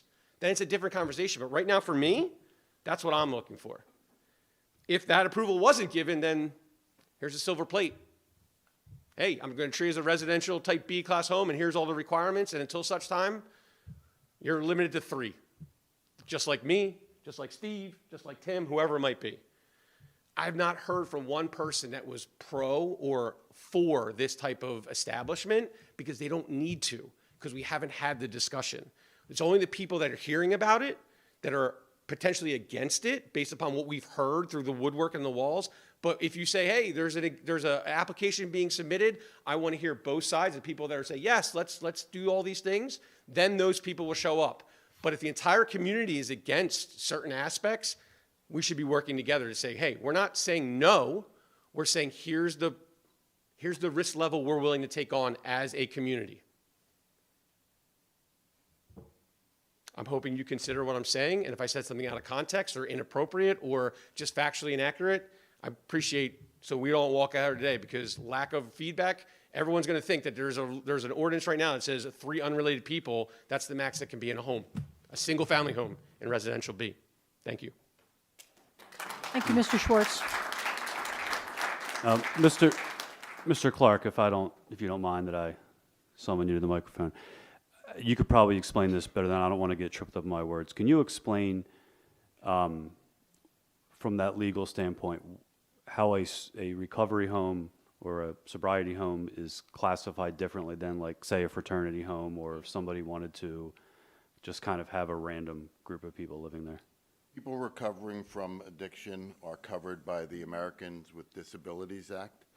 The ADA and the Fair Housing Act require that people recovering who have disabilities are to be treated with fairness in housing.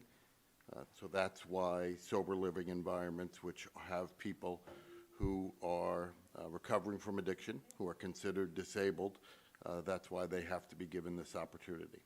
And if they were to do, if that is what somebody were to do with their home, do they have to sort of apply or announce to the township that that is what they're using the property as?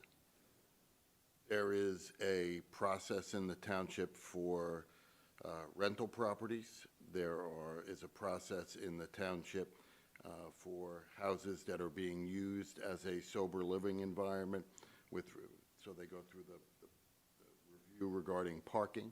So there is that process. They do have to announce to the township that they are intending to use the property as a sober living property. They have to go through the process of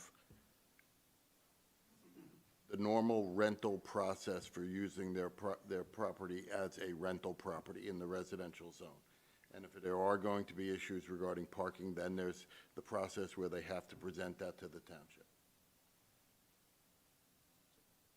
So in the zoning ordinance, we have these uses defined. We have a sober living home defined in the a recovery home defined in the ordinance. I believe it is in the 2020 amendment. And because we have specific parking regulations attached to that 2020 amendment, theoretically, they have to show that they are using the property in that manner so that they can show that they're meeting the parking requirements. I think that was included in the FAQs, that because of the use of the property, because of the parking restrictions, because it's being used as a rental property, there is information that must be submitted to the township. And then I will turn the other way here and ask Mr. West, has there been any sharing of information regarding that yet? Like, has anybody come to the township saying this is what we intend to do and this is what we're asking for, in terms of this property? Yeah, so the only thing that the township has received was communication from a representative from the property owner asking if sober living environments are a permitted use inside of that residential zone. And the township has responded, yes, that is an approved use. There has been some communication regarding what those restrictions are. They have not yet submitted any plans for us to review and approve. So So follow-up question. excuse me, Sorry. so they haven't submitted a rental application or anything along those lines yet? So the two follow-up questions would that be for the township to consider? One is if there is no plans that need to be submitted, are all residential B homes in the greater Plymouth Valley neighborhood considered sober living homes? Because if you have enough parking. And then the second follow-up question is that what are the plans? And if you don't want to answer that today, we would like to understand the process of that application or that permitting that needs to go down in an FAQ, because right now, all we're aware of is that it is, up until Mr. Clark's comments today, that all it is a parking requirement. But there's also rental, I'm hearing now, for that matter. So I'd like to know that. And I thank you for being consistent, because the last meeting you did say no applications or approvals were made to that property at 349 Brighton Road last meeting. Tim Knapp again. So you said that nothing has been submitted or approved, and yet the last meeting, his attorney stood up here and said that she's putting 12 parking spots and 15 residents in the house for everyone to hear. Everyone hear that last time? Yeah. 14 plus house 14. Yeah, so how come there was no response to that? Again, Mr. West, I'll ask, nothing has been submitted to the township, correct? That is what they are proposing. They have not submitted anything yet for an official review. Okay, could I ask the question, what is the maximum capacity of that house? Is there any upper limit? And don't say parking, because the parking is completely negated by your following statement that says if they don't drive, you don't need to have a spot for them. What is the maximum capacity that this person can put in the 349 Brighton Road as a sober living environment? What is it governed by? Correct me if I'm wrong, but any occupancy limits come from the International Fire Code, so it's based on bedrooms, square footage, and the configuration of the house, correct? And I don't have that number, I don't in front of me have that number of exactly how many bedrooms in that house with square footage. And we feel that that's adequate not being discriminatory against people who have disabilities and not saying that they can't go there, but we feel that we could put unlimited amount of people or an amount of people that is acceptable by fire code into that house, and that's a good decision for the neighborhood that we're in. Any home would be governed by the International Fire Code in the same way. So if your home was, if you had a large family living in your home, if I had a large family living in my home, every occupancy limit is based on the same fire code. Why are other townships putting in maximum occupancies? Not to exceed 8 persons, regardless of house size, regardless of parking. Why can we not do that? Yes. Why can we not change the ordinance that says the maximum amount of people in a sober living home is 8 people, period? Doesn't have to be sober anyhow, just unrelated individual. Exactly, we already have it, great. That's a question. Solicitor? I'm not going to answer that question right now. As Ms. Vicio said before, we'll take the comments.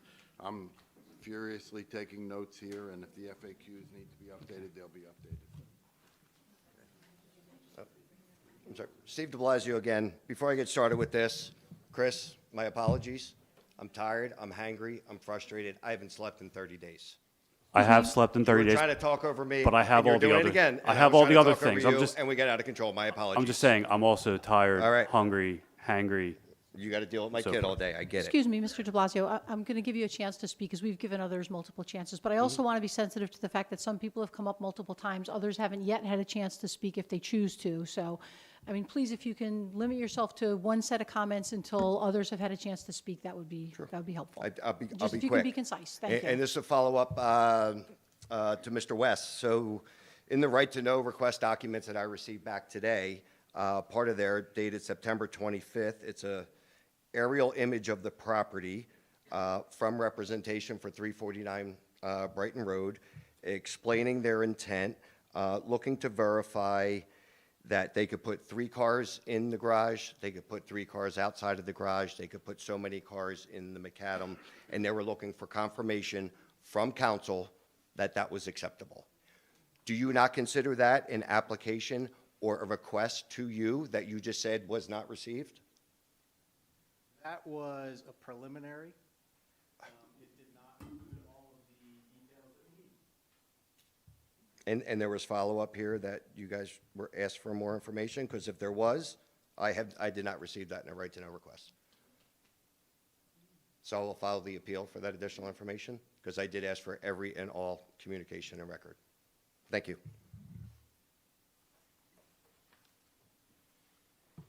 Hi, I'm Marlene Hoffman. I am a resident and a taxpayer of Plymouth Meeting, and when I just learned tonight, I pay your salaries too, or whatever you're getting. I'm going to try to be respectful. I'm going to try to adhere to what you said. I am very angry. I'm frustrated. I too haven't slept. This is a very emotional time for everyone. I want to piggyback on what Kristen said and what Tim and Joanne and Steve said. You know, we've had all been coming together, we've been meeting, we've been discussing this, we've been looking into our options. And so my understanding is that with this home that was purchased and what the idea that they want to do, there has been no application or nothing is permanent that has been placed to the township, correct? So nothing has been approved. Am I hearing that correctly? Okay, good. So what we as taxpayers who are affected in this community of our neighborhoods, we're bringing to you that we want to have the ordinance addendum. We want addendum to the ordinance. We want to have it changed. So we want it to be changed before something is put into writing a request. So it is documented tonight that we are asking for that. We are asking for a change. You know, it's my understanding that, I mean, I know that we're all aware of the fact that the township, you know, we have to allow a sober house in the community and you have to follow guidelines. We're all aware of that, we understand it, and we respect that. I don't think there's anybody here that is begrudging people to get well. That's not That's not what we're all angry about. It's inappropriate where it's being placed smack in the middle of a neighborhood, and only because it's a 5,249,000 square foot house that they're allowed to, and if they put the application in, that house can easily, probably under code, because the attorney with her wishy-washy explanation last meeting was talking about that they were getting quotes to put in the sprinkler system. I live next door, and every day they're there working. I've only seen code enforcement once. Okay, so they're doing something over there. They're over there working every day, 2-3 trucks. Even the owner, sped down our street like a bat out of hell, and almost not like the one lady putting her trash out, going into the, I don't know what was going on in there, Yeah. And myself walked down the street, wanted to see if there was anything posted on the windows, and minding my business on a public sidewalk that wasn't even cleared properly, by the way. And at the end, it's not cleared. There's the snow. You can't even get down the street on his property. But I'm walking down, just looking, and the individual comes out of the doors and is yelling at me, "Can I help you? Can I help you? Why are you looking up here?" I said, it's a public, I live here. I'm allowed to look anywhere I want. This is what we're going to entail, this kind of combativeness. We're here frustrated coming and bringing it to you. Now we're going to have this in our neighborhood. This is what we have to deal with. But I want to go back on track because I got off track there a little bit. I want to know, tonight is the first time we're actually getting answers, and, the solicitor, Mr. Clark, you say you work for the council, but I think you kind of work for us too. Hello, Mr. Clark? Please trust that he's listening. Okay. I've asked in the beginning, we're treating everybody with civility and respect. I'm trying to. He's not even looking at me, and I I'm would just addressing please him. ask you to treat everyone, including Mr. Clark, with the same civility and respect we're offering everybody who's here tonight, please. All right. Ma'am, there are a lot of things that are being brought up. I'm writing a lot of Thank notes. you. I'm looking at my iPad, which has a lot of my notes from earlier Okay. discussions, so that's what I was I doing. respect that. Okay. So I guess what I'm asking is, I'm asking for the council to put in ordinance, change the ordinance. There's other things that you can do that stays in the confinements of the law, okay? Other townships, they have where you have 300 to 600 feet apart from the occupancy to another occupancy, okay? We don't have that, we can put that in there, I came prepared to talk, but a lot of what I was going to say was already said. I don't want to be redundant. I'm just pleading with all of you to work with us, work for us. I'm not asking you to work against a protected class. I'm really not. I'm asking you all, I'm begging you all to stop worrying about being sued and do what's in the confinement of the law in the best interest of us, who are taxpayers, who live here.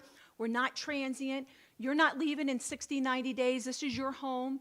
You both live in the community, and there's other people in Plymouth meeting. I'm not just talking about our area. I'm talking about across the board, okay? We need to protect all people, whether you're a protected class or you're just law-abiding, tax-paying citizens trying to live in a peaceful environment. We deserve it.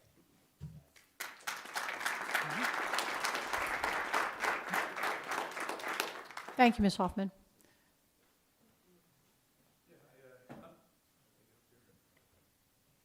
I'm Mike Hanna. I'm a homeowner in Plymouth Township. I went on the web to find out how many building permits were filed. 0. I went through plumbing, fire protection, carpentry, structural, unless the website wasn't updated. So people are going in and out working, I presume. Maybe there's maintenance people, I don't know. But I would think it would have to be a permit filed or pulled. Your code enforcer has visited the site. So I don't know if I haven't seen anything on the website about what he found or not, or why are people working there without a proper permits. And Mr. Clark, you made me very interested when you mentioned that it's going to be a rental property, that they'll be collecting money, right, as a fee with these people. in Plymouth Township, and I'm very interested in this, you have your application you fill out, and also on there, they have to list names of who's going in there. You can't waive that. So you got to make sure the names are listed, and don't hide behind the legal thing while they're protected. So look at your application. It's one-page application. Second page is the names. That's all I'm interested in. Thank you. Thank you, Mr. Hannon.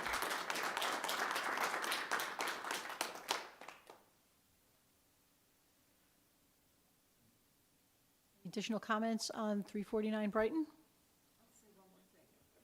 Please I just asked Ms. Bale to be concise. We've given people Yes. multiple chances to speak. I just want to bring your attention, since we now found out that there has not been any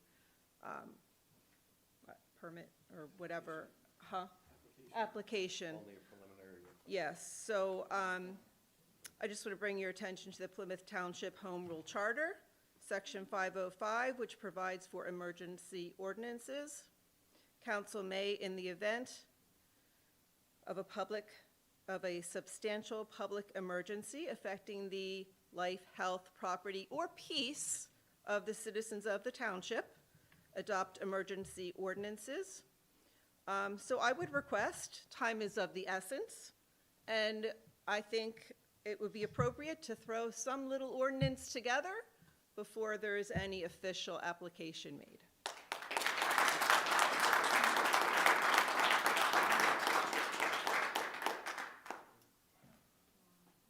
Final comments?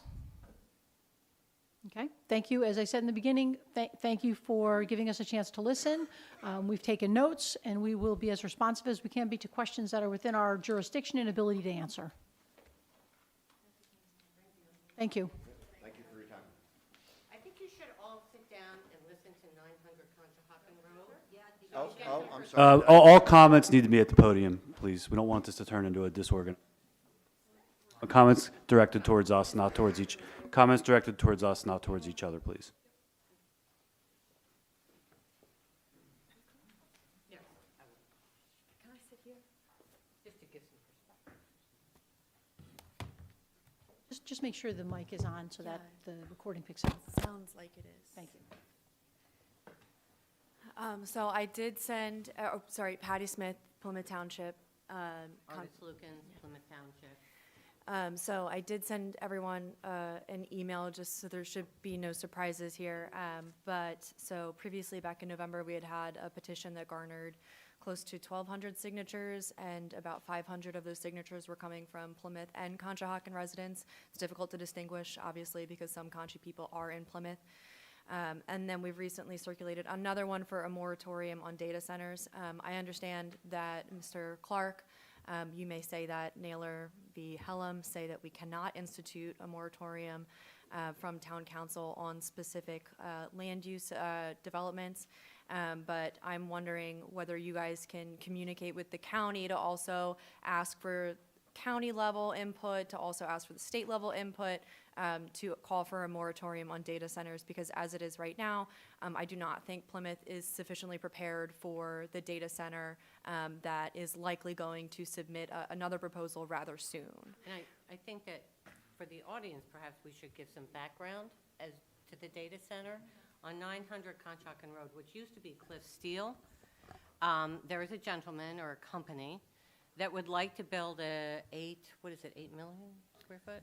It's a 2.2 million square foot data center at the old steel mill on Conshohocken Road, and it's planned for about 540 megawatts of power, and there will be numerous natural gas turbines planned for the site, and then also they're going to have massive water requirements.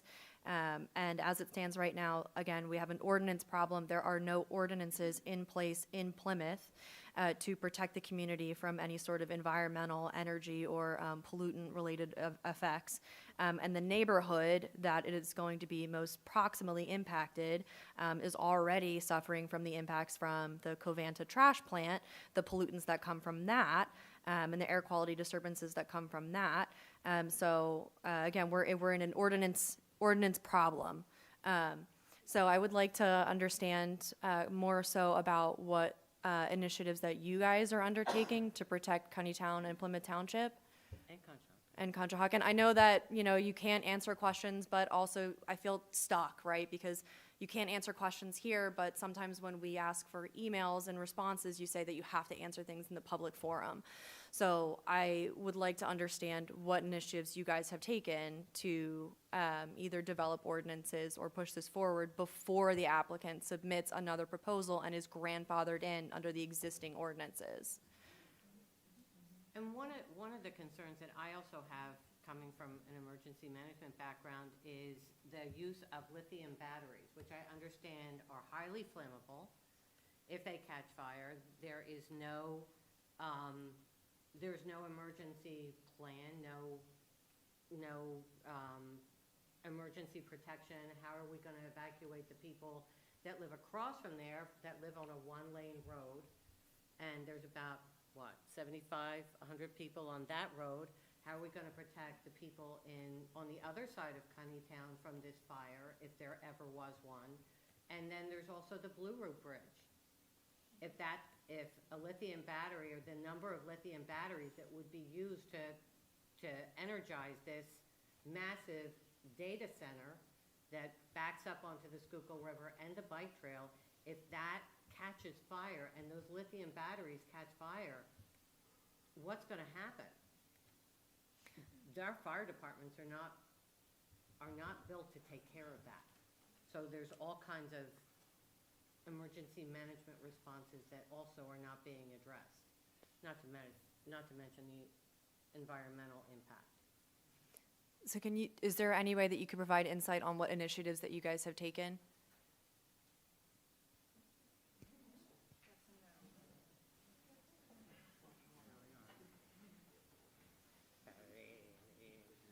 Well, it's because the noise effects and the groans and everything. I just got on council a month ago, so I can tell you this. I've spent probably, as you have, countless hours every week reading every article under the sun about data centers and every proposed piece of legislation in Harrisburg and every community from Virginia to Michigan to New York to Florida to everywhere that's dealing with this. It is a massive issue nationwide, not unique just to Plymouth. It is an extremely new land use that I think all municipalities right now across the country are trying to deal with. And I can just speak in generic terms that we obviously take our role very seriously, particularly that health and welfare, particularly when it comes to environmental issues. Some of us were here when obviously a lot of concerns came up a few years ago about Covanta. We have a now 68 acre, essentially abandoned steel mill that is kind of smack dab in the center of the township, and I personally want to make sure that nothing goes in there that is detrimental to the public, and looking at every possible option and every possible angle that we can do to make sure that we stay ahead of the curve. But I specifically right now doing a lot of research, finding every angle I can on all sides, economics, environment. Land use, you name it. It's a lot goes into it. Yeah, I totally get that, but I think that with Countytown in particular, like, we are going to suffer from the delays on your end, because if they can get grandfathered in without any ordinances, without continuous air quality monitoring, they can emit things like formaldehyde. I've said this before, which is a major source of hazardous air pollutants that's from natural gas turbines. The wastewater emits bromide, PFAS, chlorine. Like, this is some serious stuff that we are going to be dealing with if you guys can't put something together and put something together quickly. Because it's not like they're going to, waste their time and not submit the proposal. And the other problem... I've answered the best I can for now. Yeah. And then my other question is, like, what is preventing you from fulfilling the Plymouth 2040 vision, which had a complete rezoning of that area? The Plymouth 2040 doesn't have a necessarily complete rezoning, but it does. It had a No. Riverwalk I was on that recommendation. committee. We've identified that as an area for potential rezoning, for potential use, but it doesn't just mean that it automatically gets rezoned. And look, I was so excited when I was on that committee and said, hey, this is Plymouth's riverfront. This is an opportunity. This is a great area for potential multi-use, reuse. I mean, you could have a recreational, residential, commercial. You could have a lot of stuff there. So again, as I said, part of looking at the whole thing comprehensively is that is obviously also still a factor. That's something that we'd be very interested in. I know I should speak for myself.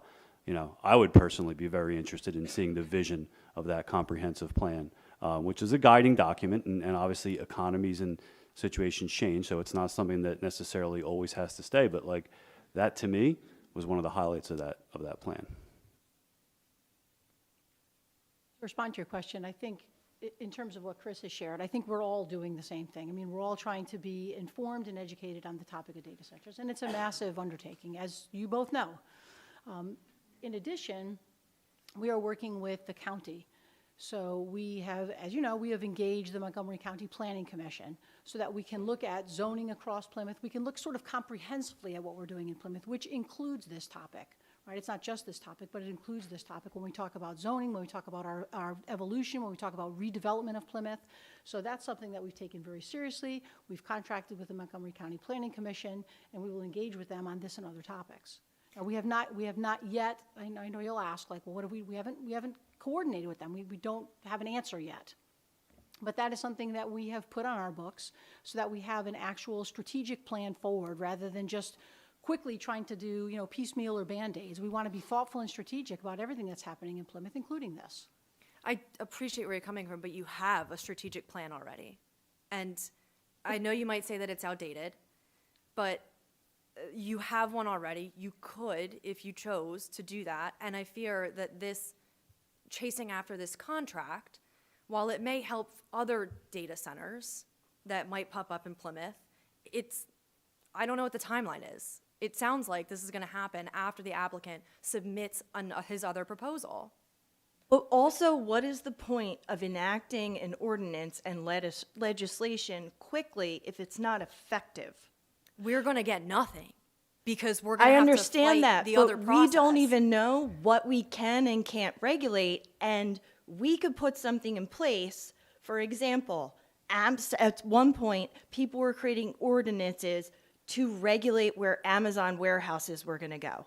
Everybody started enacting and saying warehouses need to go here. Well, then, once everyone enacted that, Amazon changed. No, we're distribution centers. Now, none of them are valid, and they can go where they want. I think my point is, though, that in the time that you're taking to make this decision and go through this, and we've known about this since the summer, in the time that you're taking to make these decisions, the applicant is moving forward, and they will take advantage of the grandfathering of the ordinances, and Conatown will get nothing. And then we will have to deal with whatever the applicant decides to give us. Which was what always happens in Cunningham.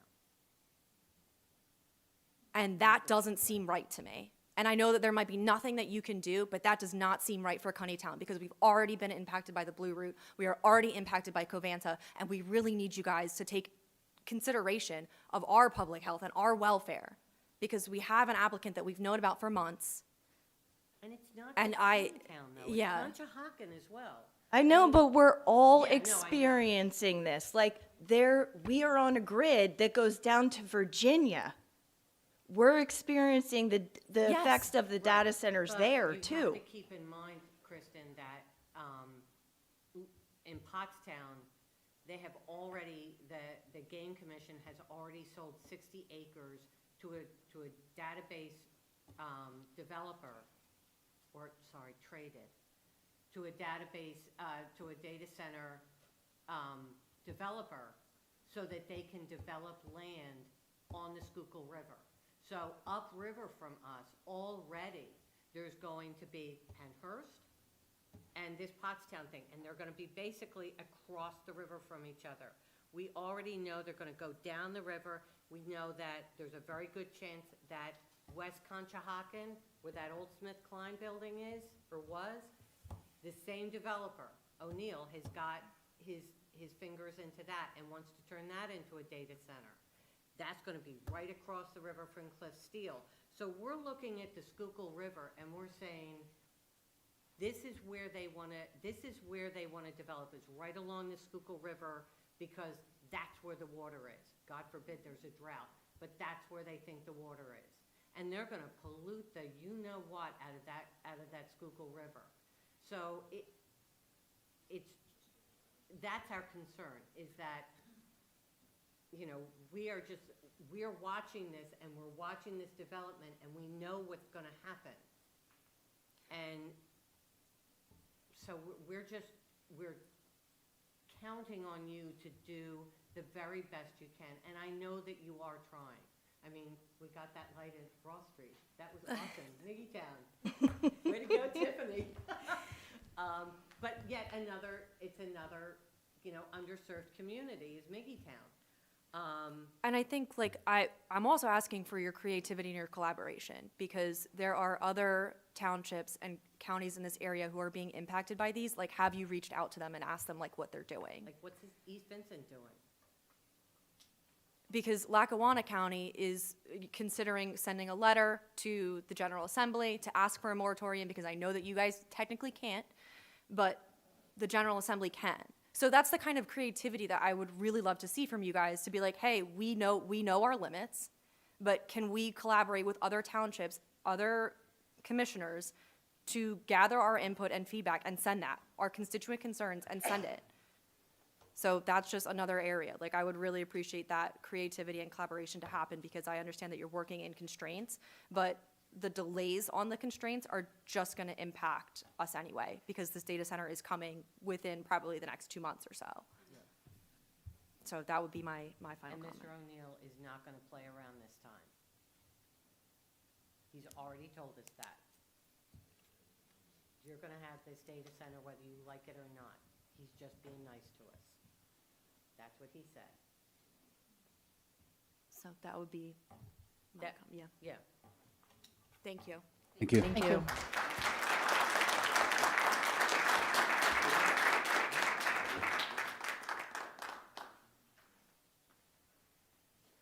Any other comments on redevelopment at 900 Conshohocken Road?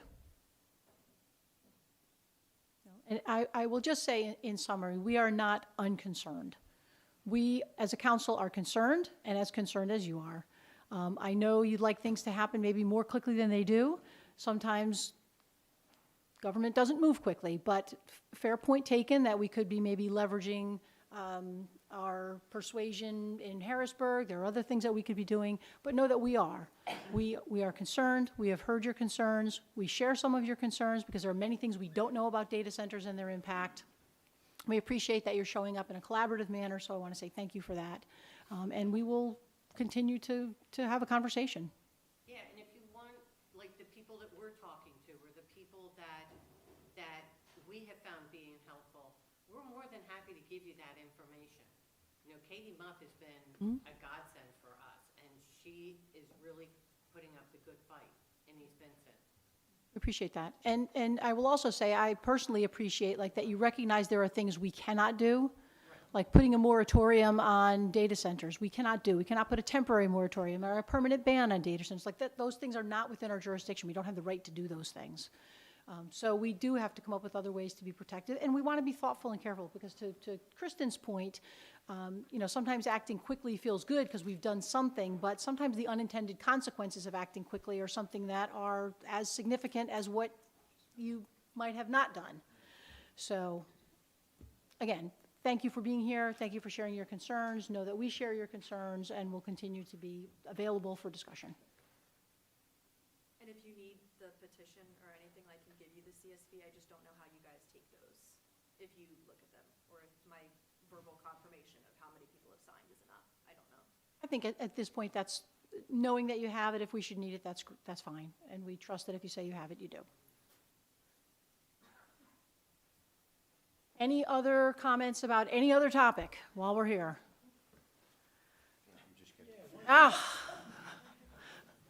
Thank you, we're adjourned.